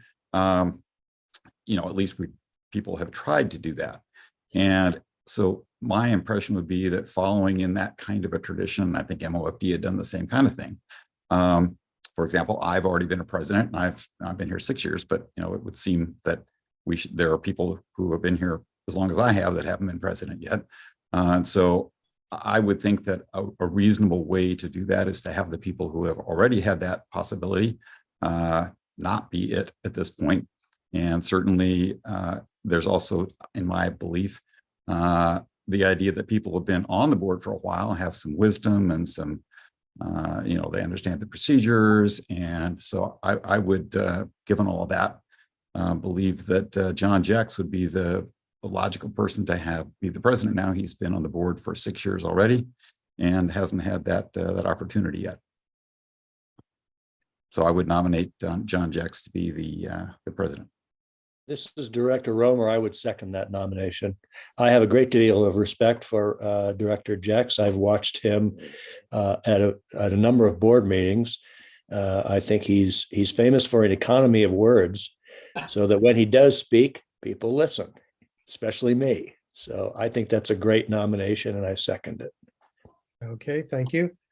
Director Jex, you accept that nomination? Yes. Okay, any further nominations? Okay, hearing none. Does this fall under routine or not? Do I have to open it?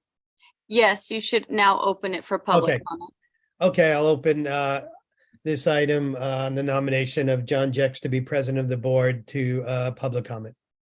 We have one hand raised. Okay, Jonathan Goodwin. okay, Mr. Goodwin. Good evening. I want to follow on to Mr. Jorgen's comments about the rotation of it and the utility of that, and combine that with the general practice of nominating not just one person, but the full rotation at one time. So it'd be, A for president, B for vice president, and so forth. One useful thing, not everybody wants to be president. And so this, if they want to stay out of the rotation, then they have the opportunity to do that. Otherwise, it gives a sense of predictability of the future, and possibly some sense of fairness if there is, if the whole slate just goes up. If that's, if you guys are able to do that, I would recommend doing that. Thank you. Okay, thank you for your input. Any other comments from the public? We do not have any more hands raised or received written public comment. Okay, any more comments from directors at this point? Okay, we have a nomination for John Jex to be president, and we can take a vote. Director Hassler, Yes. Director Jex, Yes. Director Jorgens, Yes. Director Romer, Yes. Director Danziger. Yes. Okay, congratulations, Director Jex, Mr. President. The meeting's all yours.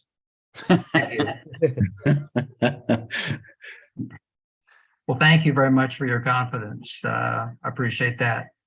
I certainly enjoyed over the years serving on the board and look forward for the next couple of years. So at any rate, I guess nominations are open for vice president. So I guess I would follow my same logic and say that, several of us have already served in the senior roles, and some of the new directors have not done that yet. And so I would nominate Mike Romer for vice president. I would second that nomination. I think Mike would be great. You. Okay. Open for public comment.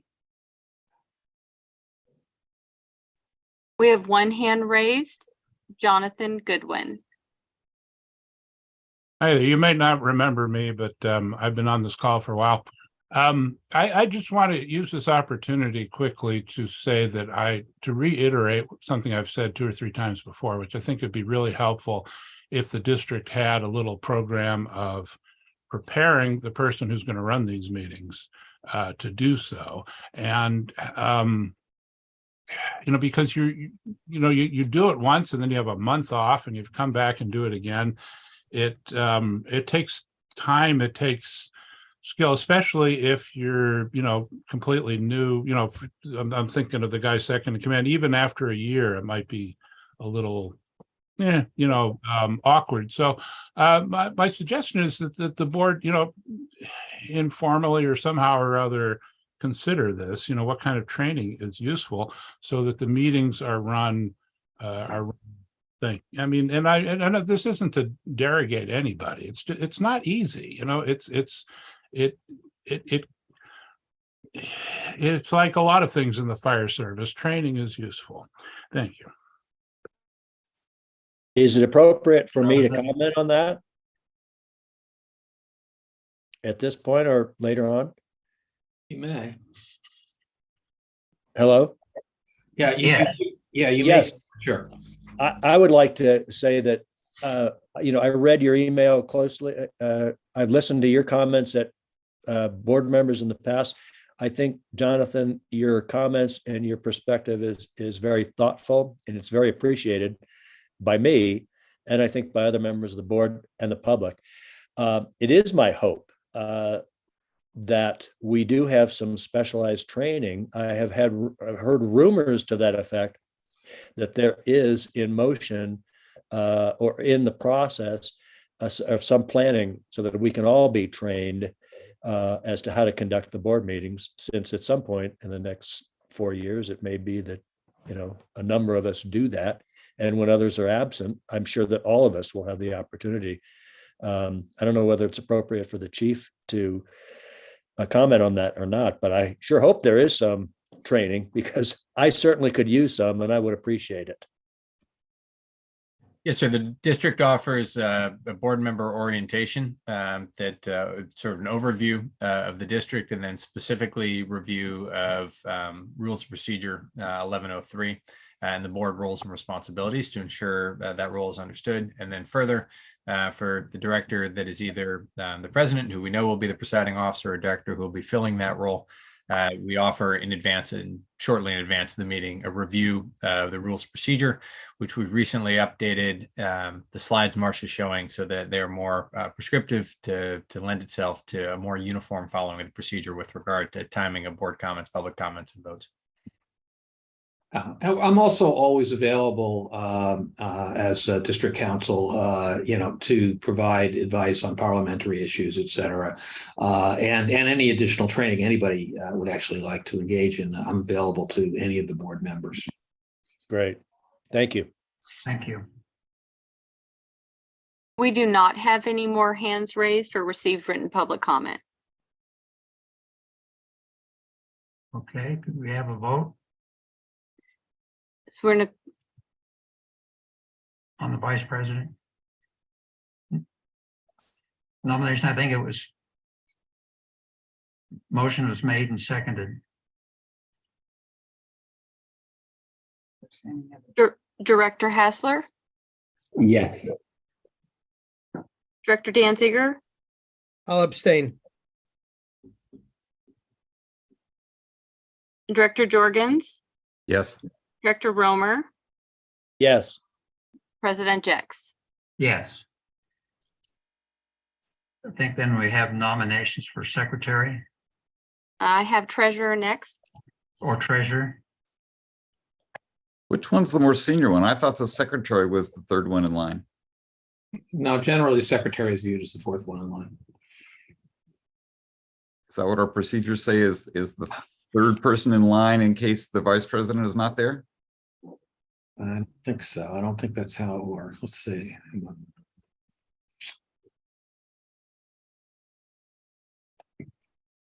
Hmm.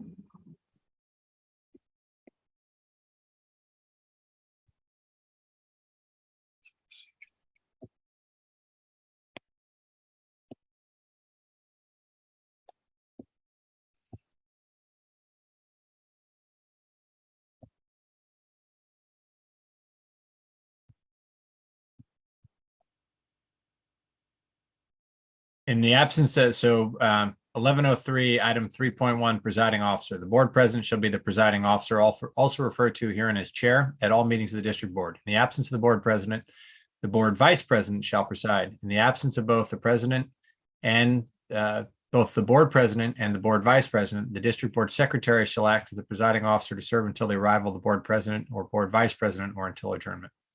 So I thought, okay. So I would argue we should vote on the secretary next, since it's the third most powerful person. I'd support that. I would too. Nominations then are open for secretary.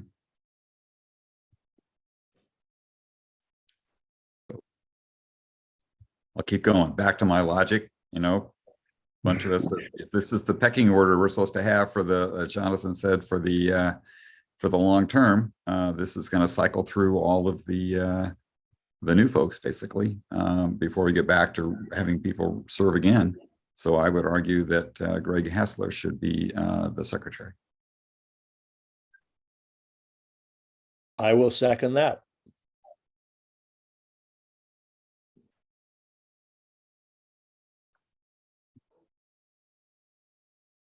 Any public comment? We do not have any hands raised or received written public comment. Okay, then we vote.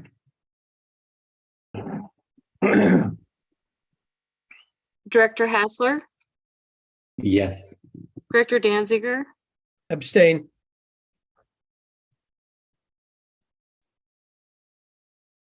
Director Jorgens, Yes. Director Romer, Yes. President Jex. Yes.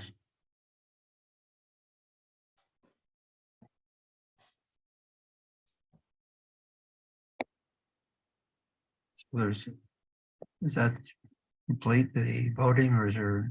I'm going back to the treasurer slide. Sure. Okay, nominations are open for treasurer.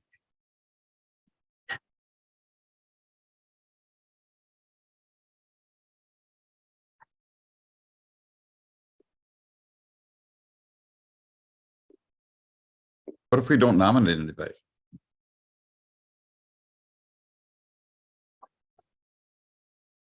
Well, could I ask which directors would be interested in serving as treasurer?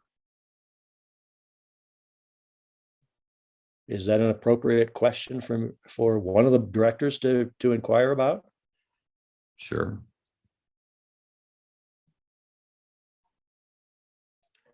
There's two left, so if I could ask either or both Director Danziger or Director Jorgens, which of you are interested in that position? I would be interested. Director Jorgens would be? Yep. Okay. Director Danziger, are you or not? We can go with Director Jorgens. Then I nominate Director Jorgens as treasurer. And I'll second the nomination. Okay, can we, public comment? We have one hand raised. Mark Evans. I just wanted to ask, what's the difference between an abstain vote and a no vote?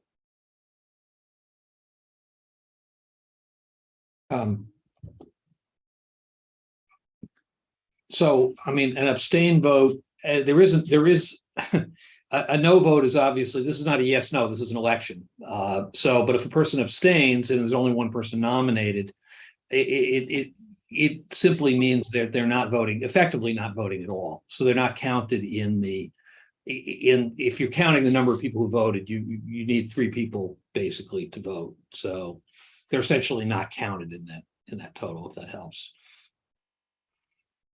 Thank you. We do not have any more hands raised or received written public comment. Okay, do we have a roll call? Director Danziger, Abstain. Director Hassler, Yes. Director Jorgens, Yes. Director Romer, Yes. President Jex. Yes. Thank you very much. Okay, next.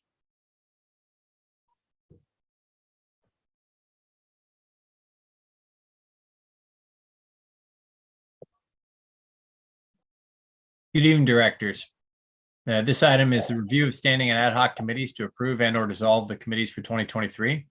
Definition of a standing committee: a committee of a legislative body, irrespective of their composition, which have either a continuing subject matter jurisdiction or meeting schedule fixed by charter, ordinance, resolution, or formal action of a legislative body.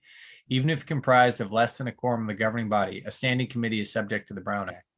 The definition of an ad hoc committee: a temporary advisory committee composed solely of less than a quorum of the legislative body that serves a limited or single purpose, that is not perpetual, and that will be dissolved once its specific task is completed, and is not subject to the Brown Act. The board presently has 1 standing committee and 4 ad hoc committees. 2022 standing committees are the Audit Committee, currently, or in 2022, composed of Director Danziger and Director Jex. In 2022, we had 4 ad hoc committees: the Facilities/Station 41 Committee that was previously composed of Director Bates and Director Donner, the Joint Fire Prevention with the City of Orinda, previously composed of Director Donner and Director Jorgens, 10 meetings for potential formation of a JPA East Bay Hills Wildfire Prevention Authority or Agency or MOU, it's still being determined, previously composed of Director Danziger and Director Jorgens, an ad hoc committee to investigate with Contra Costa County Board of Supervisors if MOFD members are eligible to receive the federal COVID-19 relief one-time $2,500 payment, formerly composed of Director Danziger and Director Donner.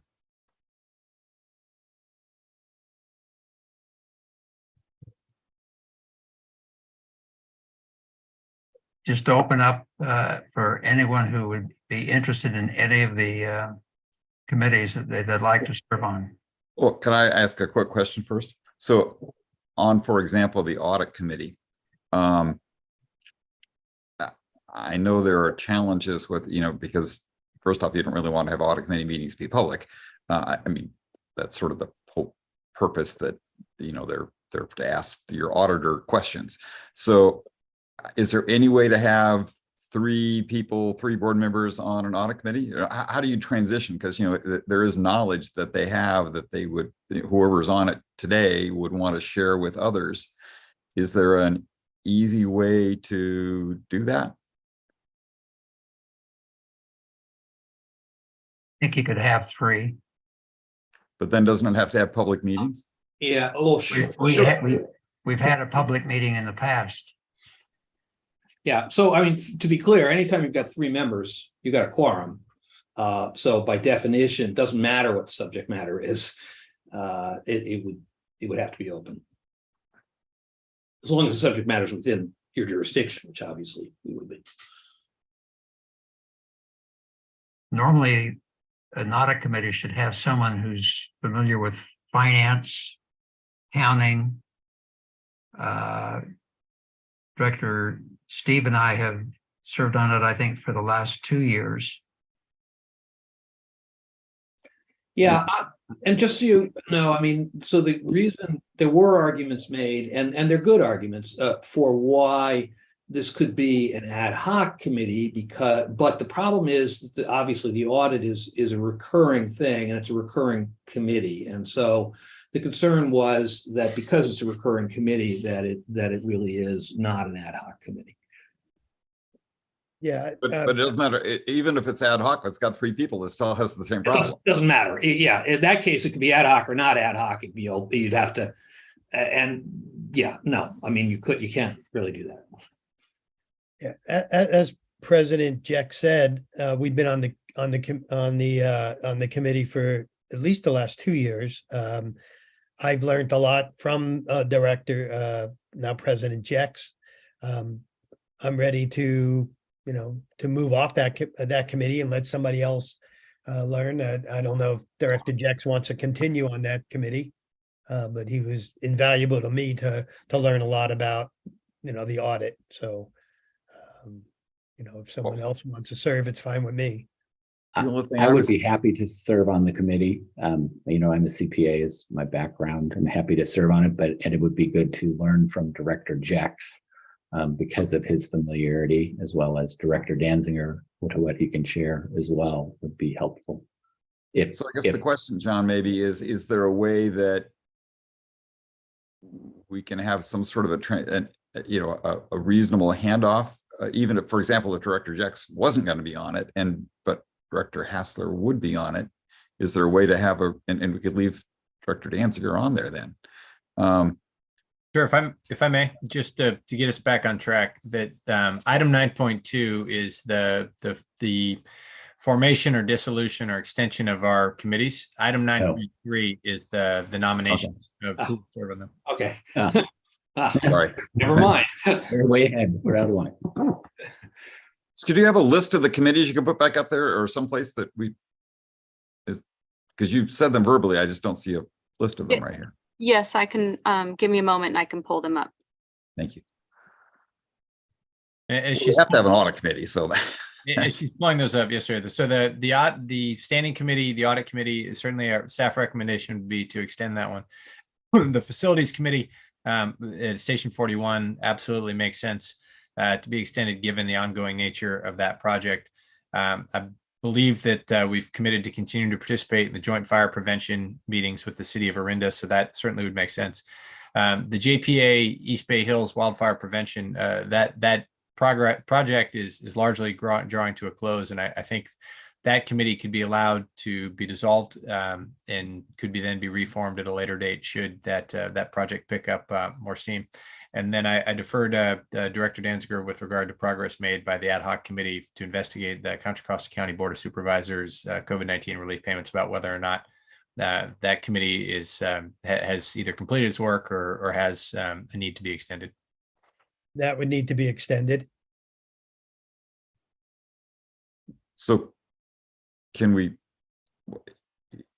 Chief, can we consider your advice, whatever you just gave us, to be a proposal then, and we could just use that as, so it sounds like we probably do want to extend the last one there about the payments, and that we don't need, which one was it we don't need? Oh, the JPA Hills.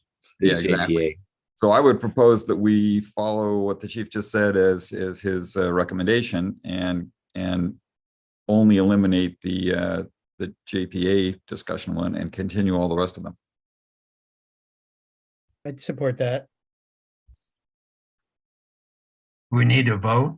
We should open public comment first. Okay, you want to open public comment? Is there? We do not have any hands raised and we've not received any written public comment. And I recommend that we have a recommendation with regards to acceptance of the committees. So just to be clear, I think the motion would be to continue all of the existing committees except the JPA East Bay Hills. Exactly. Yes. That's my person. I'll move that. I'll second. Okay, roll call. Just for clarification, I have Danziger is moving and who second? Romer. Romer, Mike. And now you should take public comment on the motion. I thought there was none. And we do not have any public comment. Director Hassler, Yes. Director Danziger, Aye. Director Jorgens, Aye. Director Romer, Aye. President Jex. Aye, yes. Okay, then, in terms of participation, Steve, are there specific committees that you'd be interested in serving on? Well, let me ask you this. Are you still interested in being on the audit committee? I would be happy to, and then Okay. petition after a year. Well, I'm ready to move on from that. I've learned a lot from you, and I think if you're going to stay on, it'd be great to have Director Hassel on there with you to transition on another auditor. Right. That makes sense. Does that require a motion? Well, If it does, so I just would- as, sometimes in the past, we've done these things kind of as a group, and sometimes we've done them one at a time. I don't know how we want to proceed this time. Oh, Why don't we just do okay. them all as a group? Yeah, let's do them all. Okay. All right. Well, you asked me, and I would like to be on the facilities station 41. It's on that one, and I think that continuity makes sense to me. I would also be interested in being on that committee as well. I don't want, I'm very cognizant of the fact that since I'm just elected and learning a lot, that it's probably that I should listen much more than I talk, which I've tried to do this time, but I also need to learn. And I think there are issues with regard to that facilities 41, the construction that I would be interested in. So I would be willing to serve on that, but I would certainly defer to anybody who has more experience or interest, and I'd open it up for whoever else is. I think it would almost be a good idea to have somebody else that lives in Moraga. Yeah, that's true That's too. true. So if either you or Greg are interested, that's assuming that it ends up being cited in Moraga, Yeah. which looks like it will be. So are either you, Director Jex or Director Hassler, interested in serving on that committee? But it's in my district, right? That at least the plan, at least, well, Yes, I don't it know is. what it is, but Right. well, the the present, existing, well, the the- existing facility is not, it's in yours, right? yeah, the existing is in Director mine. Danziger? We don't know Yeah. about the Yeah, where that's it right. might be relocated. Could be located. You're right. We don't know, so it is in my district right now. Being in Moraga, in a Moraga district, I would be interested, but if Director Jex is interested, I defer to you. I'll be happy to do it because I think it's probably something that You need a senior. I think a little bit more experience might be helpful. okay. Craig, how about the Orinda? Sir, if I could just hold on the facilities for a second. We've had expressions of interest from directors Romers, Danziger, and Jex. This, as an ad hoc committee, this should be limited to 2 members. It would be helpful to clarify which 2 members are being proposed. I am deferring to Directors Jackson Hassler. Wait a minute. Danziger. Excellent. I think it's Director Danziger and Okay, Jex. so it's Directors Jackson, Danziger are still interested in doing that. Thank you, sir. Yes. Yes. Yeah. Okay, so that would be Jackson Danziger, just to be clear. Okay. I mean, unless anybody else has a strong opinion otherwise. That sounds like a plan to me. And then on the Contra Costa County, whatever that thing is called, about getting the money, obviously we should, in my opinion, we should keep as much continuity there. And so I would propose that we have Director Danziger and somebody else do it. Let me just tell you this, as far as that ad hoc committee goes. At this point, we just established that, I believe, in either October or November. I don't remember exactly. And we have done absolutely nothing on that committee. So Okay. I just want to let you know that there's no work been done on it yet. So Is it a committee we should continue with, Steve, or is it something that, well, it was brought up at one of our meetings, and that Contra Costa County was giving it to the fire people were going to get the payment, and we actually didn't know. I believe we didn't know if we were eligible for it. So, I mean, we'd have to do some investigating. okay, So I'd be willing to still look into the matter. I really haven't started anything. It was kind of late in the year when a lot was going on. So I'd be willing to stay on that committee and look into it. okay. Perhaps work with staff on it too. How about the, Does it have to have, Chief, does it have to have two people on a committee? No, sir. We've had committees of one before. Yeah. Although I would say you don't have to have a committee to have a committee at one. You could also just assign an individual and not call it a committee. It also works. but the Orinda group, Steve, I think you and Craig Well, were on that. well, the city of it, yeah, I mean, I would think it would it'd have to be, I think it's pertaining to just the city of Orinda. So I think it should be people who represent Orinda. So that would preclude President Jex and Director Hassler. So it would be. Oh, we're talking about Orinda. Yeah, we're out. He's saying I'm not in Orinda. And Yeah, neither that's is what I'm saying. It would preclude them. President Jackson. Oh, It you're would right. be- So I'm willing to do that one, and I guess Mike, that'd give you one to be on, right? Yeah, I'd be willing to do that. Okay. Okay. So does that cover all of them? What did we settle on audit? I'm just because we switched back off of that. Directors Hassler and Director Jackson. Checks.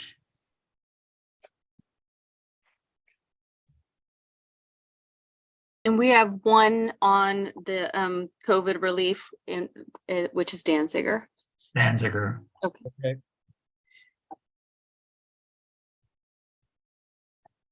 Okay, do we need to vote then on approving those ad hoc committees as discussed?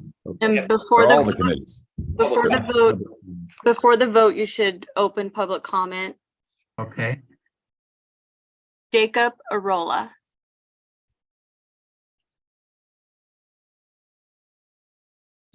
Good evening. I wanted to just clarify what the ad hoc committee was in, can you repeat the name of it?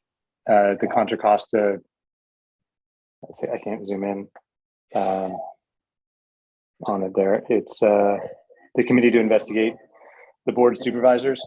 It seemed that was misinterpreted or maybe ununderstood at either the time of the meeting or presently. And that was designed to find out why our district was not getting the money that was funneled from either the Fed or the state to the county, and it resided only to county employees. So it's monies left on the table that we should have been part of as a special district. And so, you know, whether it be given to employees or given to the district as a whole, it's something that needs to be looked into, not only for the past practice, but going forward. So it's concerning that directors so concerned about money are willing to overlook this issue. Thank you. I don't know that anybody's planning on overlooking anything.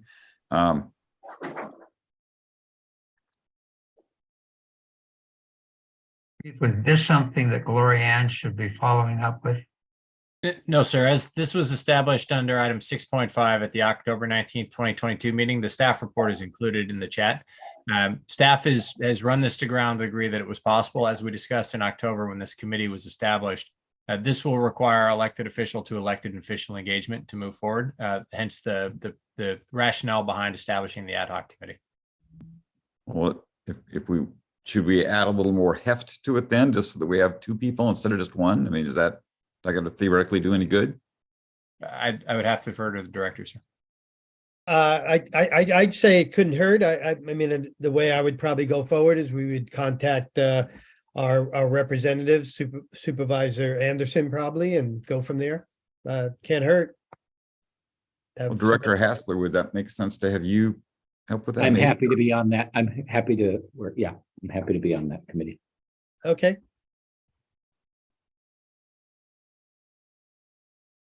We have one more hand raised, James Duff. Howdy, y'all. I just wanted to make a comment on the joint fire protection with the city of Orinda in regards to y'all not or having some hesitation about having directors from Moraga. And just my thought there is that with Orinda and Moraga being so closely related with the fire district, any fires that could happen will also very quickly directly impact Moraga if they're coming from Orinda. And that's my only thought. Thank you. Yeah, well, in the past, we had a committee that interacted with the town of Moraga, and I don't know what happened to that. Well, actually, they interact with the they were not a representative. They were a sort of a keep your finger on the pulse of. Actually, there was one for the city council in Orinda and for the town council in Moraga. Moraga doesn't have an ad hoc committee or a committee of their town council like the city of Orinda does. So it is a different entity, and it does not at the moment involve Moraga. I think the city of Orinda also the tax revenue that was coming in, a coordination more, I mean, because of the kinds of activities that Orinda was doing interfaced with this fire district. Right. We're hoping to not have something that was going to conflict. Right. It'd be great if the town of Moraga chose to have a committee like that. I think we would encourage that, but at the moment, I don't think that exists. We were invited in by the city of Orinda.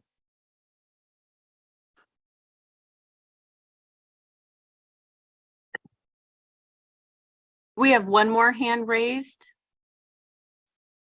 Mark Evans.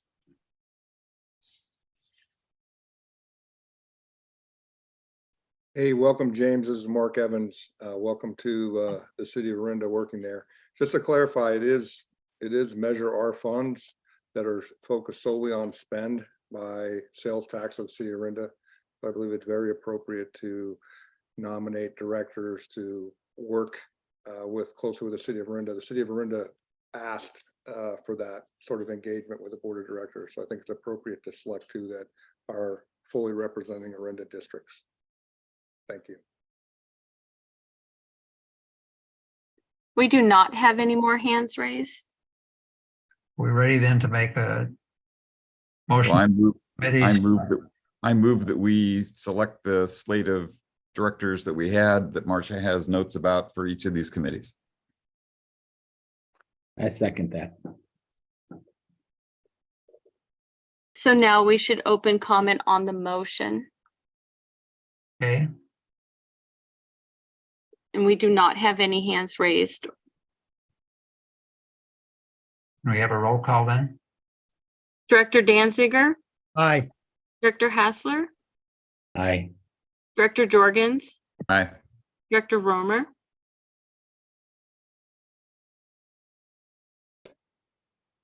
Director Romer. Director Romer. I know he was. Hi, I'm sorry, I had it muted. My fault. President Jex. Yes.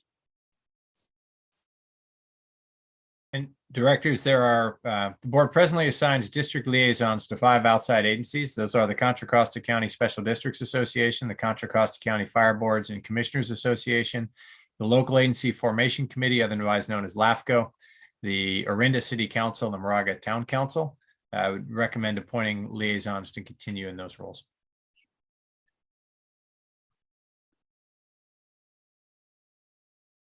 Do we have a list that we can put up? Yes, sir. It's at the bottom of the staff report that's on the screen. Boy, there's little typing. You want to There we review go. who had those assignments? So you need to go back a page.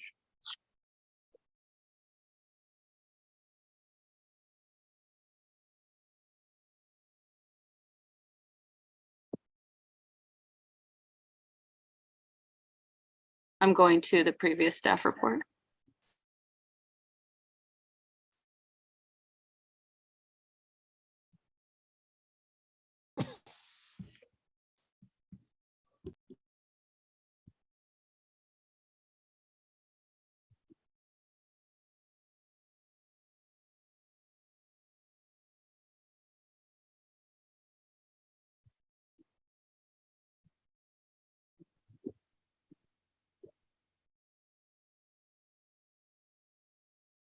It is not on that one.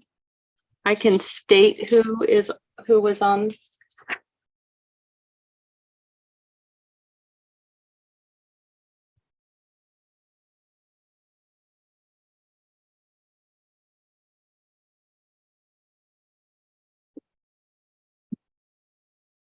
For the Contra Costa Special District Association, we had Director Jex. Would you like me to go through the whole list? Sure. Yeah.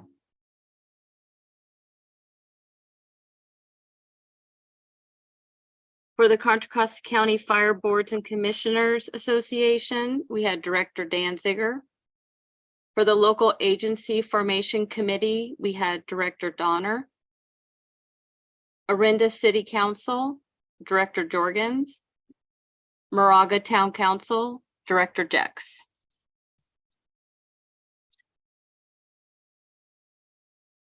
I'd be happy to stay on the same two that I had.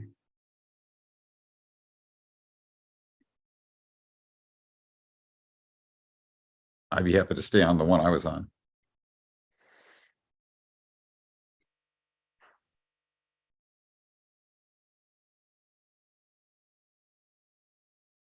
So Do folks want me to step in on the liaison that Director Donner was on? Is that the LAFCO issue? Yes. Yeah.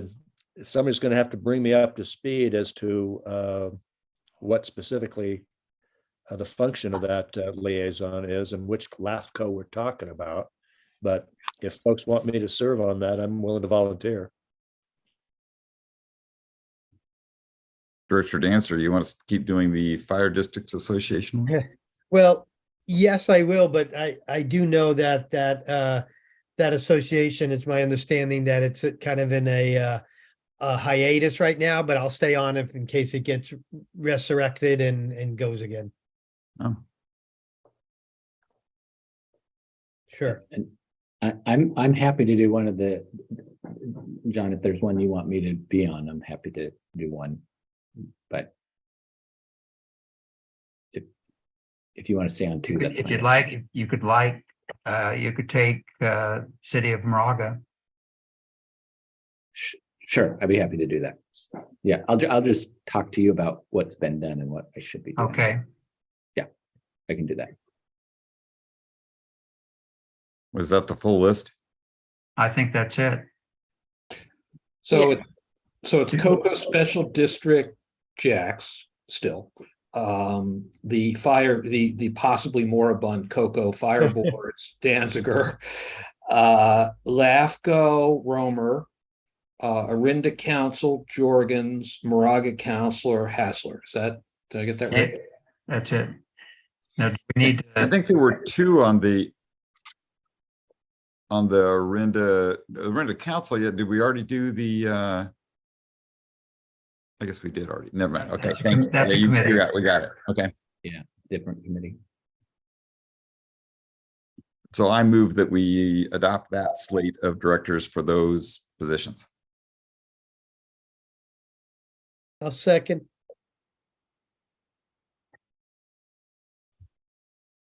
Open public comment on the motion. We have one public comment, Jonathan Goodwin.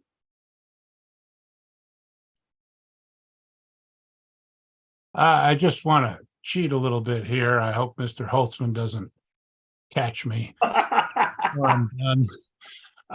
But I want to suggest that there's not much direction being given to the liaison with Moraga, nor with Orinda, except to sort of follow along with what they're doing.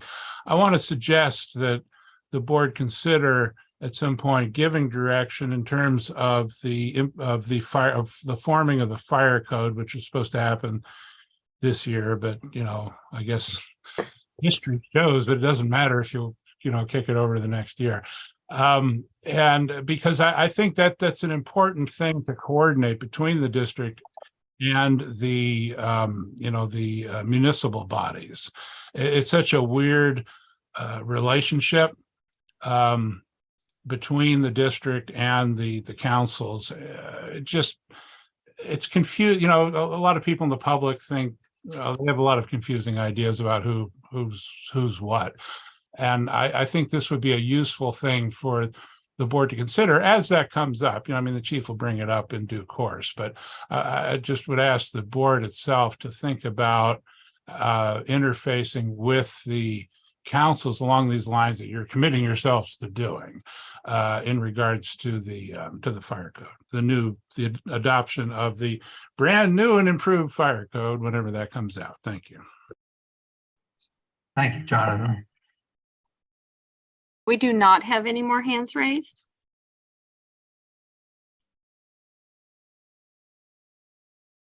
Then we need to take a vote. Director Hasler, Aye. Director Danziger, Aye. Director Jorgens. Aye. Director Romer, Aye. President Jex. Yes. So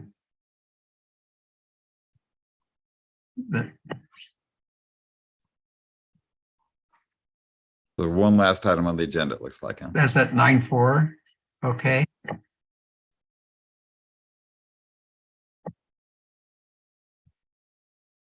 Chief, any staff report on that or comment? I'm sorry, sir. I'm getting up the right item. 9.4. Yes, sir. The district's been awarded a grant from the state of California State Coastal Conservancy in the amount of $250,000 included as attachment A. The purpose of the grant is to establish a year-round prescribed grazing program, including the purchase of equipment at Painted Rock Preserve in Contra Costa County, specifically in central Moraga. Coordinating with the John Muir Land Trust, who is the landowner, and local Moraga cattle ranchers, the district will expand the current grazing program into a long-term, more sustainable version. The project includes purchase of necessary equipment, including fencing and corrals and water meter and line. The fire district will work with the John Muir Land Trust staff and local ranchers to install the equipment, implement an annual target grazing schedule, and evaluate program progress against established goals, objectives, and benchmarks. The district will develop and implement a community marketing campaign showcasing the program.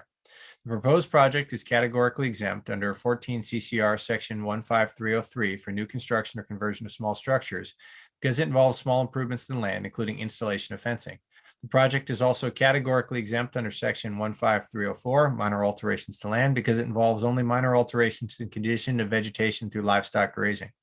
All work must be completed by April 30th, 2024, and the final request for disbursement of funds must be submitted to the state by May 31st, 2024. There are no matching funds requirements, and the grant funding is adequate to complete the project. I would further note that this particular project is the culmination of multiple years of prescribed fire, where MOFD firefighters have reduced accumulated thatch and pushback invasive species on the Painted Rock project, and transitioning that project from our annual application of prescribed fire to long-term prescribed grazing is an excellent opportunity to lock in the good work we have done to prep that site. And we think grazing, particularly this form of grazing done in conjunction with fire to prep the site after a long absence of any ruminants or other fuel mitigation efforts, as well as future rotational live fire introduction to maintain the site, is an excellent model that is worthy of emulation. And we've been working with the Coastal Conservancy and the John Muir Land Trust to further advance this as a pilot. We have James Wilson, who has patiently waited through the meeting to this point, from the John Muir Land Trust, and I'd like to recognize him for an opportunity to share some of JMLT's long-term planning with the board.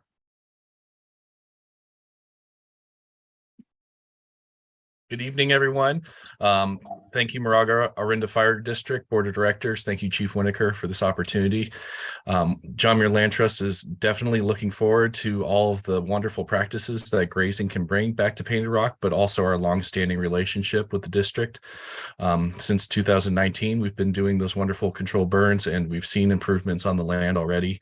And adding the fencing and the water and bringing cows back onto the land is going to add another level to the ecosystem and ecological function of the property. We're also looking forward to kind of setting a really neat precedent. This is something that not a lot of land trusts are doing in the East Bay, and we're really excited for the opportunity to share what we're going to be learning from this practice with other folks like in our agencies, with organizations like Together Bay Area. We've also had a lot of other land trusts interested in this practice. I was on the phone earlier with the Santa Cruz Land Trust that owns a property close to a high school near Scotts Valley that they do grazing on as well. And we're really excited to hear that we're working with the fire district to do controlled burning, and they wanted to know how it's going to go. So yeah, this is a really neat precedent, and we're looking forward to the future in this opportunity. Great. And thank you for your assistance. This is, as a member of the broader community, this is a terrific step to, do things in a wonderfully environmentally sound way that makes people happy seeing the cows too. So that's great. Thank you, James. So directors, for your consideration tonight is acceptance of the grant and approving a general fund budget adjustment to increase revenue $250,000 and increase expenditures $250,000 to account for the acceptance and expenditure of the grant. Attachment A is the Coastal Conservancy grant, and attachment B is recommended resolution 22-032, the State Coastal Conservancy Grazing Project grant. So just President Dex, just have a quick question. So we keep adding, when we get these wonderful things, and we obviously like these things, but why do we have to keep putting in the general budget instead of putting in a separate fund? I defer to Mary to answer the technical side of that. As a general statement, what we've done before is on things of this smaller size that are going to be quick in, quick out, keeping them in the general fund just to avoid cluttering up our budget process with a bunch of standalone funds. But I would defer to Mary about specific decision about general fund versus separate funds. Is my understanding, I agree with Chief, that we do separate funds when it's a much larger, for instance, the East Bay Tunnel Hills, when there's going to be much more in and out over a longer period of time. This is going to be a shorter period of time and a much smaller amount of money. So this is put into the general fund. Great. Would you like to comment, or Chief, on what type of expenditures the district would make? For this particular project, sir? Yes. Yes, sir. So there's three elements to it. The first is putting in fencing, which it seems relatively inexpensive until you look at the size of the project, and it adds up very quickly. The second is provisioning for water for the animals. So putting in a small amount of plumbing and some stock tanks that will allow the animals to be watered on site. And the third is some minimal sort of corral infrastructure to allow the animals to be moved from that site to other sites that require transport in an organized manner. And so the expenditures will be, we believe that we have, there will be a very small number of contractors that will be involved. So there will be an RFP.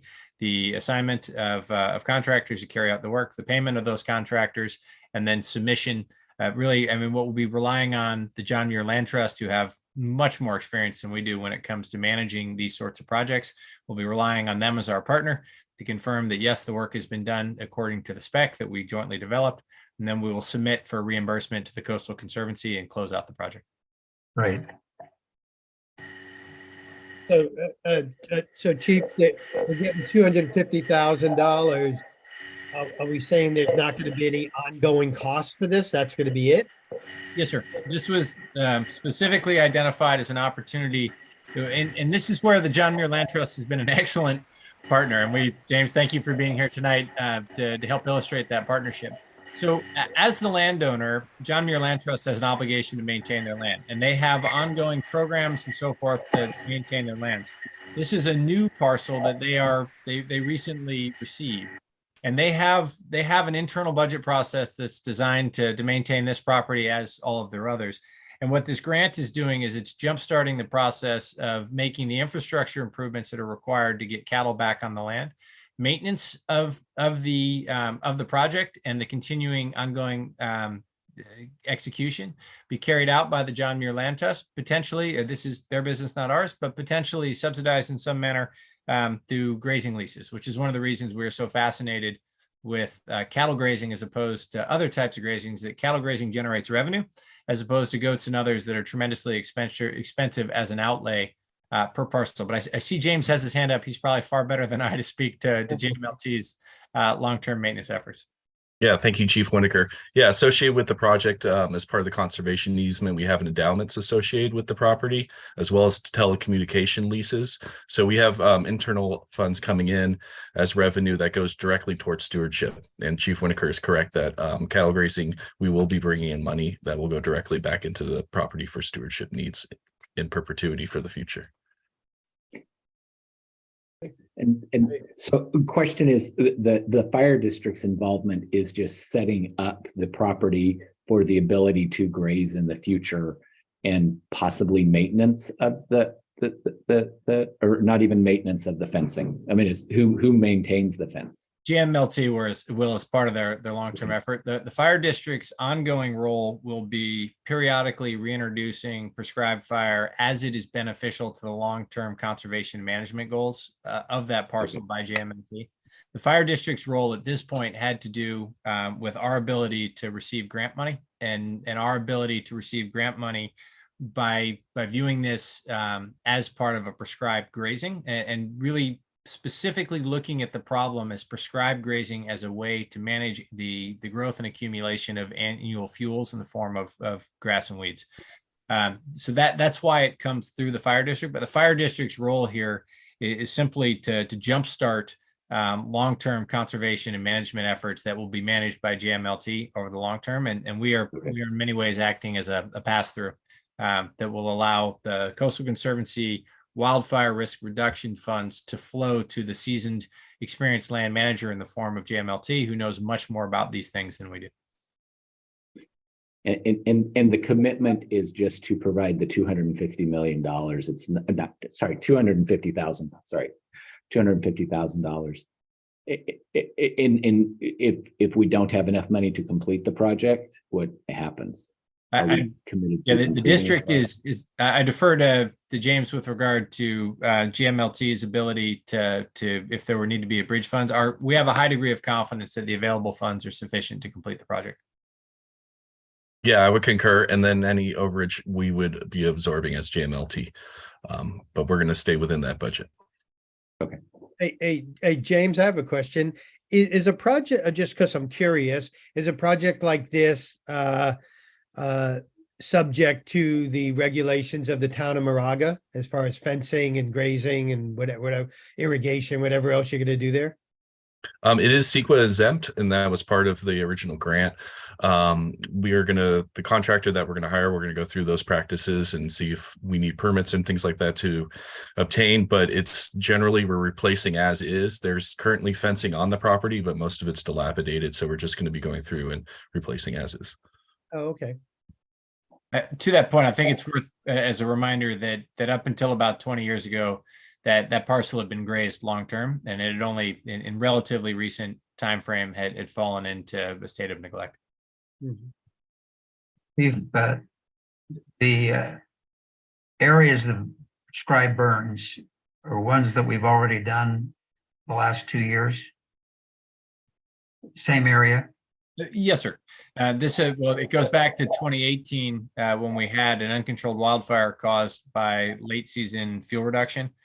We followed that up in advance of the transition to JMLT, and with JMLT's assumption of the parcel, we followed that up with regular prescribed fire that were used to clear out the thick duff that accumulated over the year, push back some of the invasive species, mustard, some star thistle, and some of those other things that did not lend themselves to the parcel being grazed, really to set the stage as part of a 5-year plan to set the stage for the parcel being returned to a grazing state. Okay, thank you. Okay, I'll move that we adopt resolution 22-32. We need to invite public comment. Sorry. Do we get public comment before and after we make a motion? That seems unusual to me. According to the procedures for board action on agendized items. Okay. Any public comment? Yes, Jonathan Goodwin.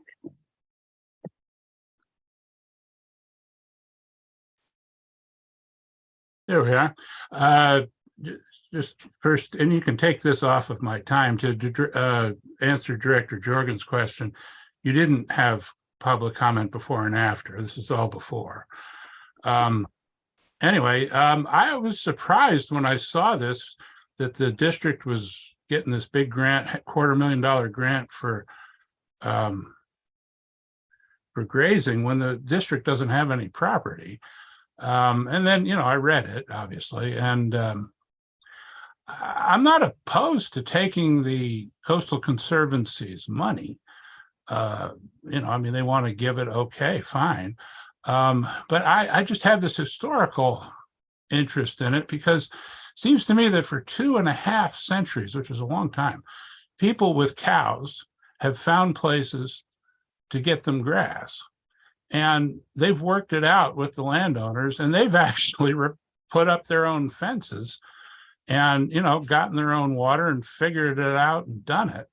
And I mean, I can see why how this project does protect the houses, up Buckingham and that stuff, all that area there across the street from Director Jex there.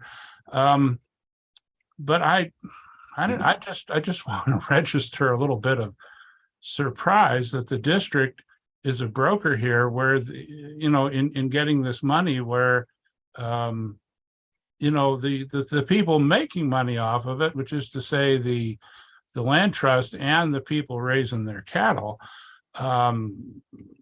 usually they do these things, and I just wonder what to think about that.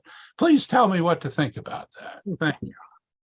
If I may, and I don't claim to be an expert on the economics of beef production and cattle grazing in the East Bay. However, I do point out that the market is extremely efficient at finding opportunities for profit. And there is an awful lot, at a time of record beef prices, there is an awful lot of ungrazed land in the East Bay that does not appear to be economically viable in and of itself, mostly because of the relatively small and segmented nature of the parcels. These are not large free range areas where hundreds or even thousands of head of cattle can be run. And as a result of that, the economics, I believe, are significantly different than they are in areas with larger contiguous parcels, because of the cost and the complexity associated with smaller or segmented herds that have to be moved, involving vehicles and trailers and so forth, several times a year to maintain access to the year-round fodder. So as I say, I don't claim to be an expert on this. However, I would point out just anecdotally that there is an awful lot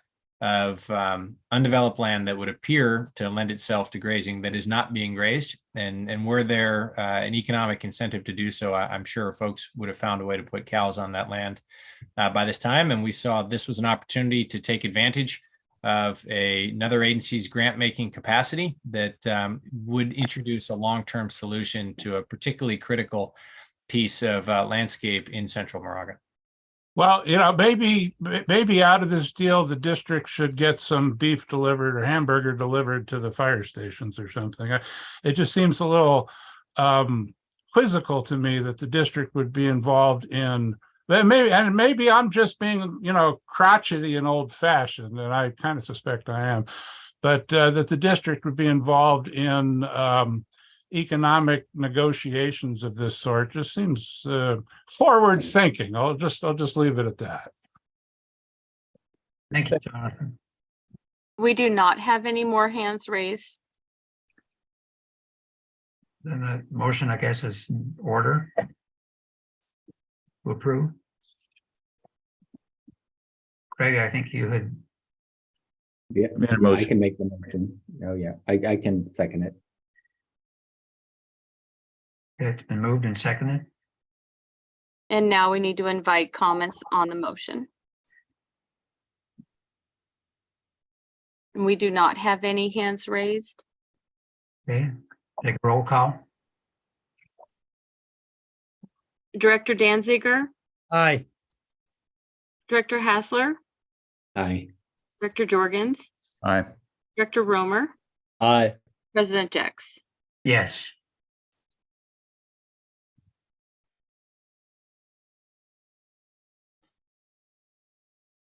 Good evening, directors. Next report is item 9.5, Wildland Fire End of Season Report.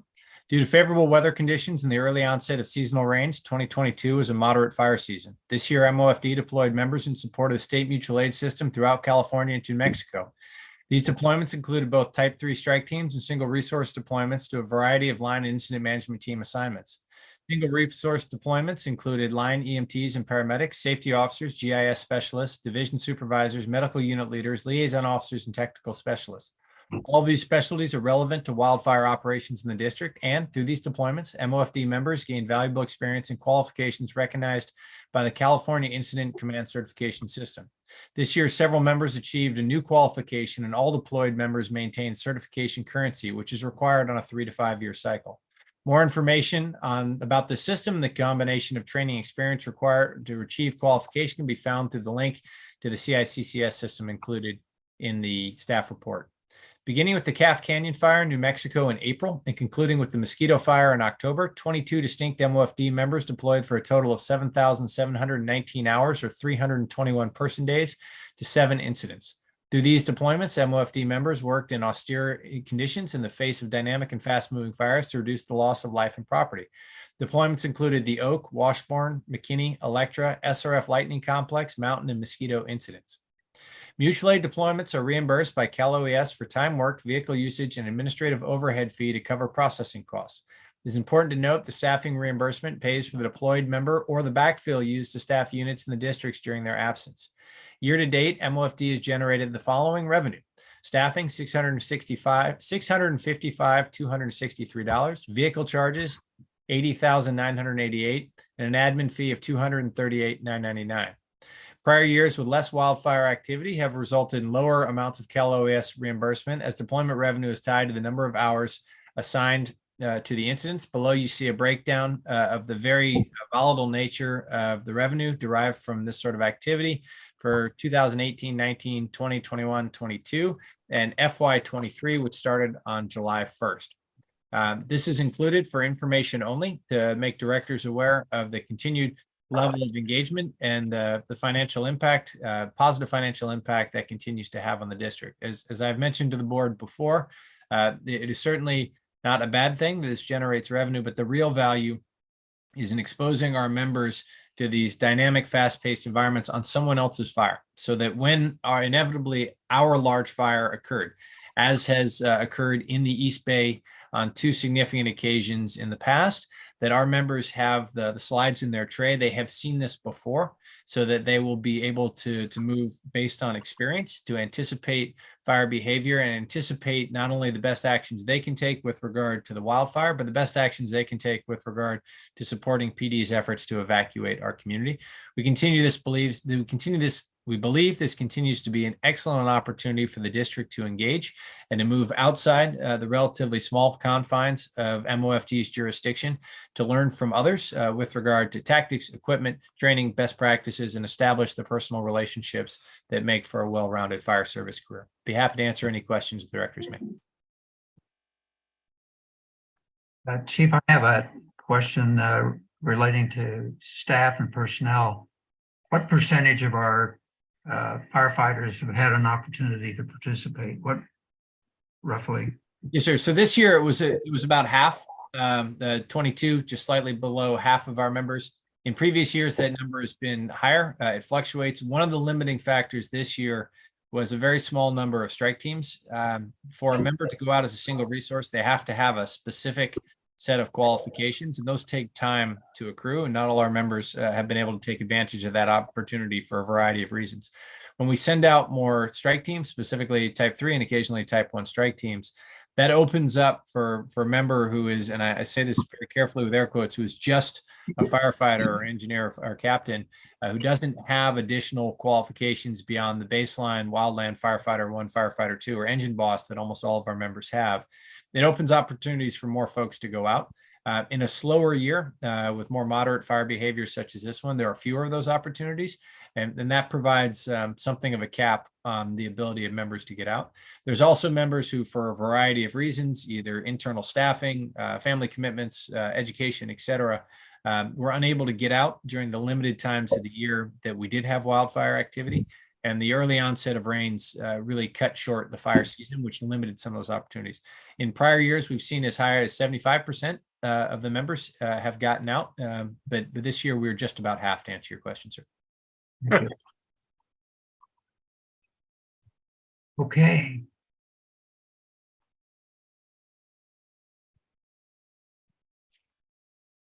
Anything else? No, sir. Nothing to add other than any public comment there might be on the item. Okay.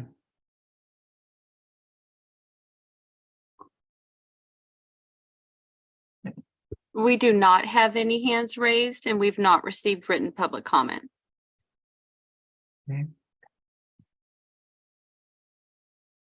Next up is item 9.6, request for records received. This, for background, this is being provided to the directors just for awareness because I believe it's relevant. It also has a, it also represents a draw on staff resources required to be responsive to these requests.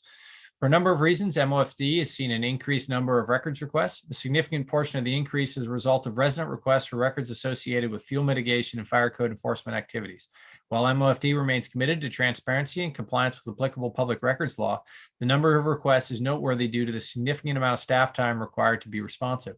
This is particularly true for wide-ranging records requests associated with fuel mitigation activity and enforcements. You see below the trending line we've seen.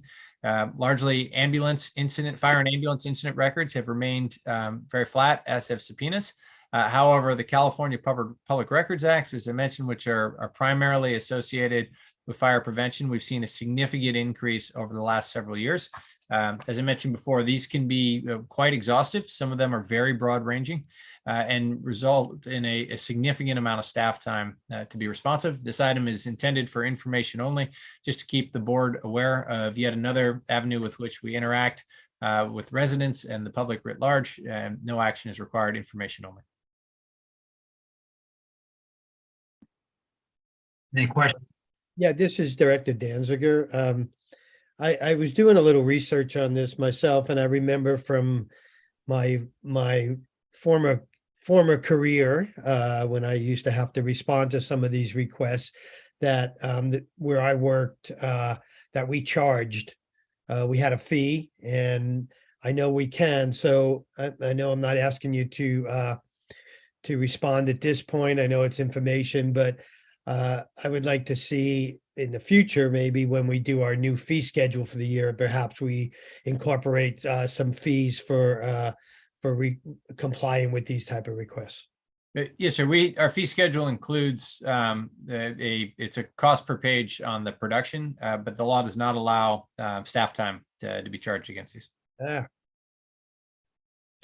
Well, maybe there's something we can look into about the fees In just the little bit of research I did, and I did do a kind of a search, is it's all over the map as far as what people charge. So, maybe we can talk further about that at another time. Yes, sir. I think that's a good idea, Steve, because when it doesn't add a lot of value to the district to have to be consumed by these kinds of requests. It's uncompensated for.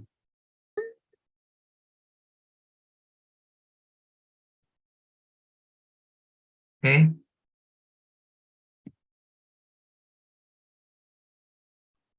Any other items? We have one hand raised for public comment. Mark Evans.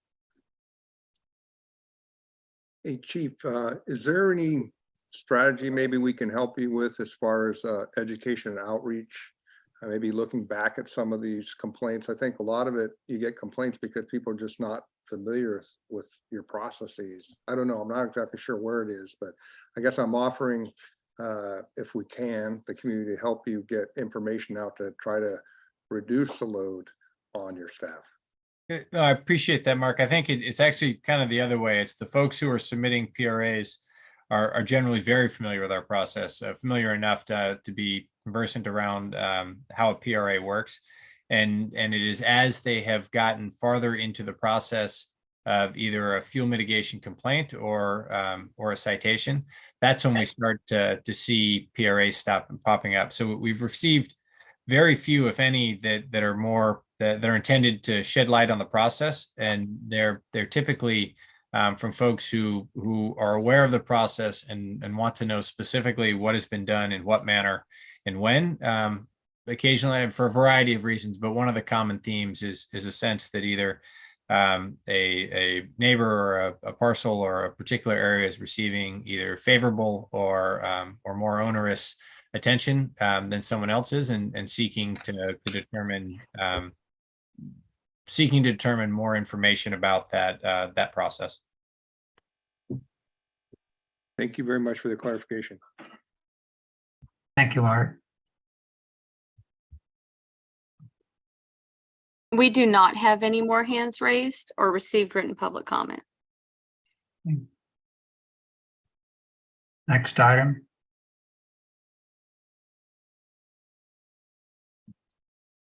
Mhm.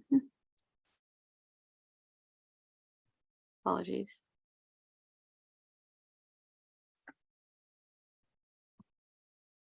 Any committee reports?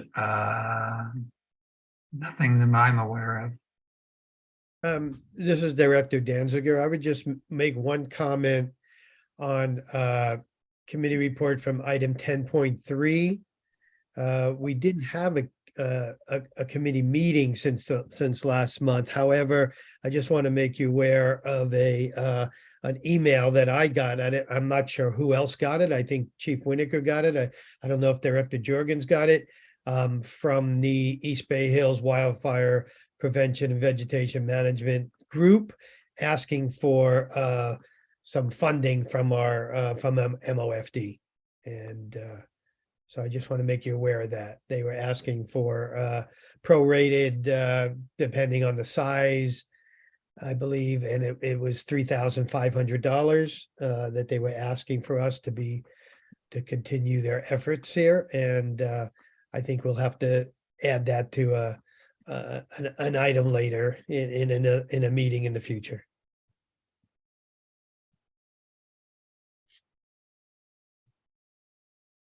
I don't have any other comments. Okay. The only item on the audit committee will need to be scheduled. If the audit's to be finished in February, probably sometime in January, we would need to have an audit committee scheduled, Mary with Glorianne and the committee. Understood. Thank you. Anything else?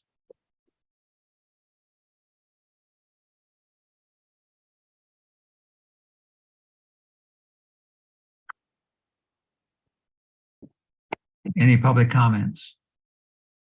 We have one hand raised, Jonathan Goodwin. Very quickly, just to append on to Director Danziger's, now merely Director Danziger's, I say that in good faith, comment, which is that I think that the board would be, that it would be helpful for the board to get not just a report on that group, but also on the other related groups and whatever money and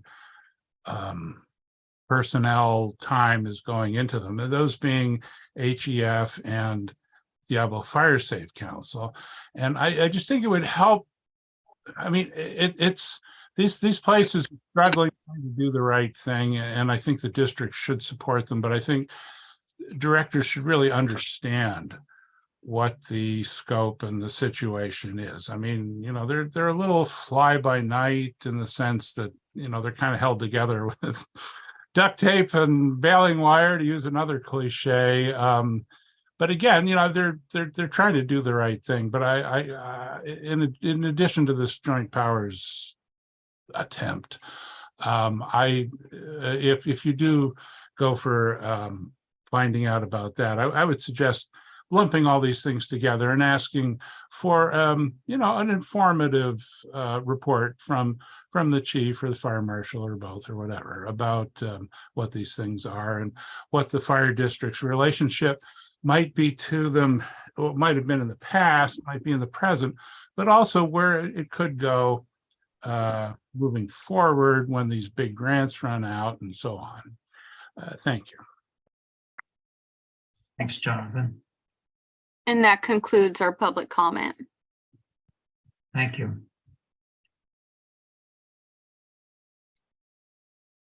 Any items for future agendas? Yes, this is Director Danziger. I have one. In the past, we've recognized our past directors who have served the community, and I'd like to see it future agenda item for January, a board proclamation thanking Director Bates and Director Donner for their service. Yes, sir. Good idea. I agree. Normally, they used to do it at the swearing in. Yes. Joint activity or joint event.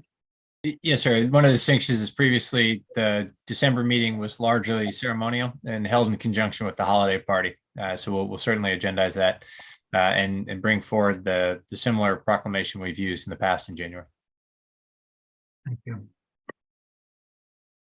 Okay. No other items? This is Director Romer. Again, I think that I have to, if I want to agendize something for a future meeting, I have to do it at this point. Is that correct? Yep. I'm not sure exactly how much time we need to spend on it, and I certainly don't want to create unnecessary work for Chief Winokur, who already has his hands full. But during the past couple of months, I've become concerned that we're doing a great job on wildfire prevention. There's some other things that could present challenges to our district that are not quite on folks' radar screens. And we're sort of in the season of that now. And that's the possibility that we get a very low probability but high consequence events, which is a series of stalled atmospheric rivers. So I'm wondering if it would be appropriate to propose that we agendize some short discussion without necessarily asking for expert reports that we'd have to pay for, but that might consist of some public information with regard to the operational and financial challenges that could be presented by a series of stalled atmospheric rivers during the winter season. Again, this is a very rare occurrence. It did happen in the state of California between Christmas Eve 1861 and January 24th of 1862. It's likely that we can go 200 years without another such event happening.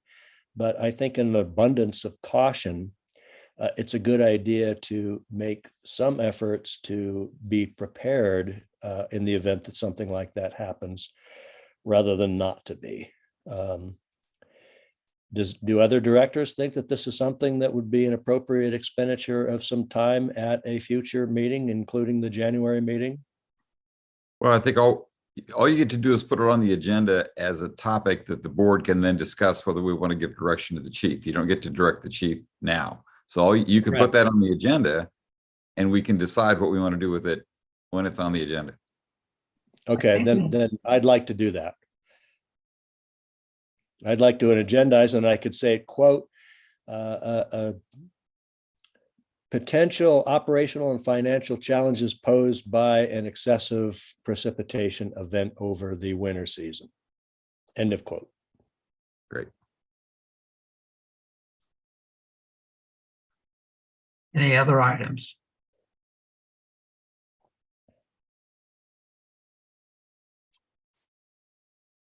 Fine. Public comment? We have one hand raised, Jonathan Goodwin. I wasn't planning to do this, but I want to salute the newly minted director Rumor for his for that suggestion. I think that's a great idea, and for his interest in that sector of things that the district is responsible for. Easy to forget about all that in the face of smoke and fire. And also to Director Danziger for that suggestion, and the comments that followed about the parties and so on. You know, it's been way too long. You know, when things open up, you know, I think the district really needs to cut loose and have a proper celebration of what this agency has been able to do over the past 25 years. I mean, your hands were tied last year, but I think it's really, you know, it's important to mark events and to recognize, you know, the sacrifices and the, you know, the large, let's say the more mundane sacrifices, such as, you know, which you guys happen to listen to me making all these comments, for example. And the last thing I want to say is that, you know, if you look at the time here, you know, it's just been about 2.5 hours. And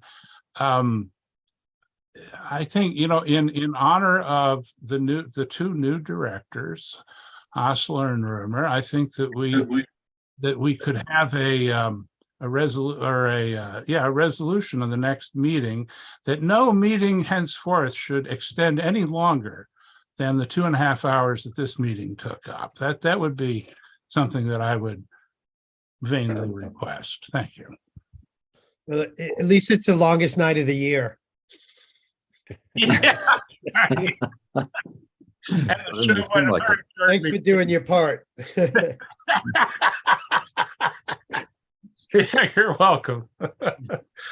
Thank you. We do not have any more hands raised. I'd like to make a motion to adjourn. I'll second it. Director Danziger, Aye. Director Hassler, Aye. Director Jorgens, Aye. Director Romer, Aye. President Jex. Yes. Happy holidays, everybody. Happy holidays. Happy holidays, you. everyone. Holidays.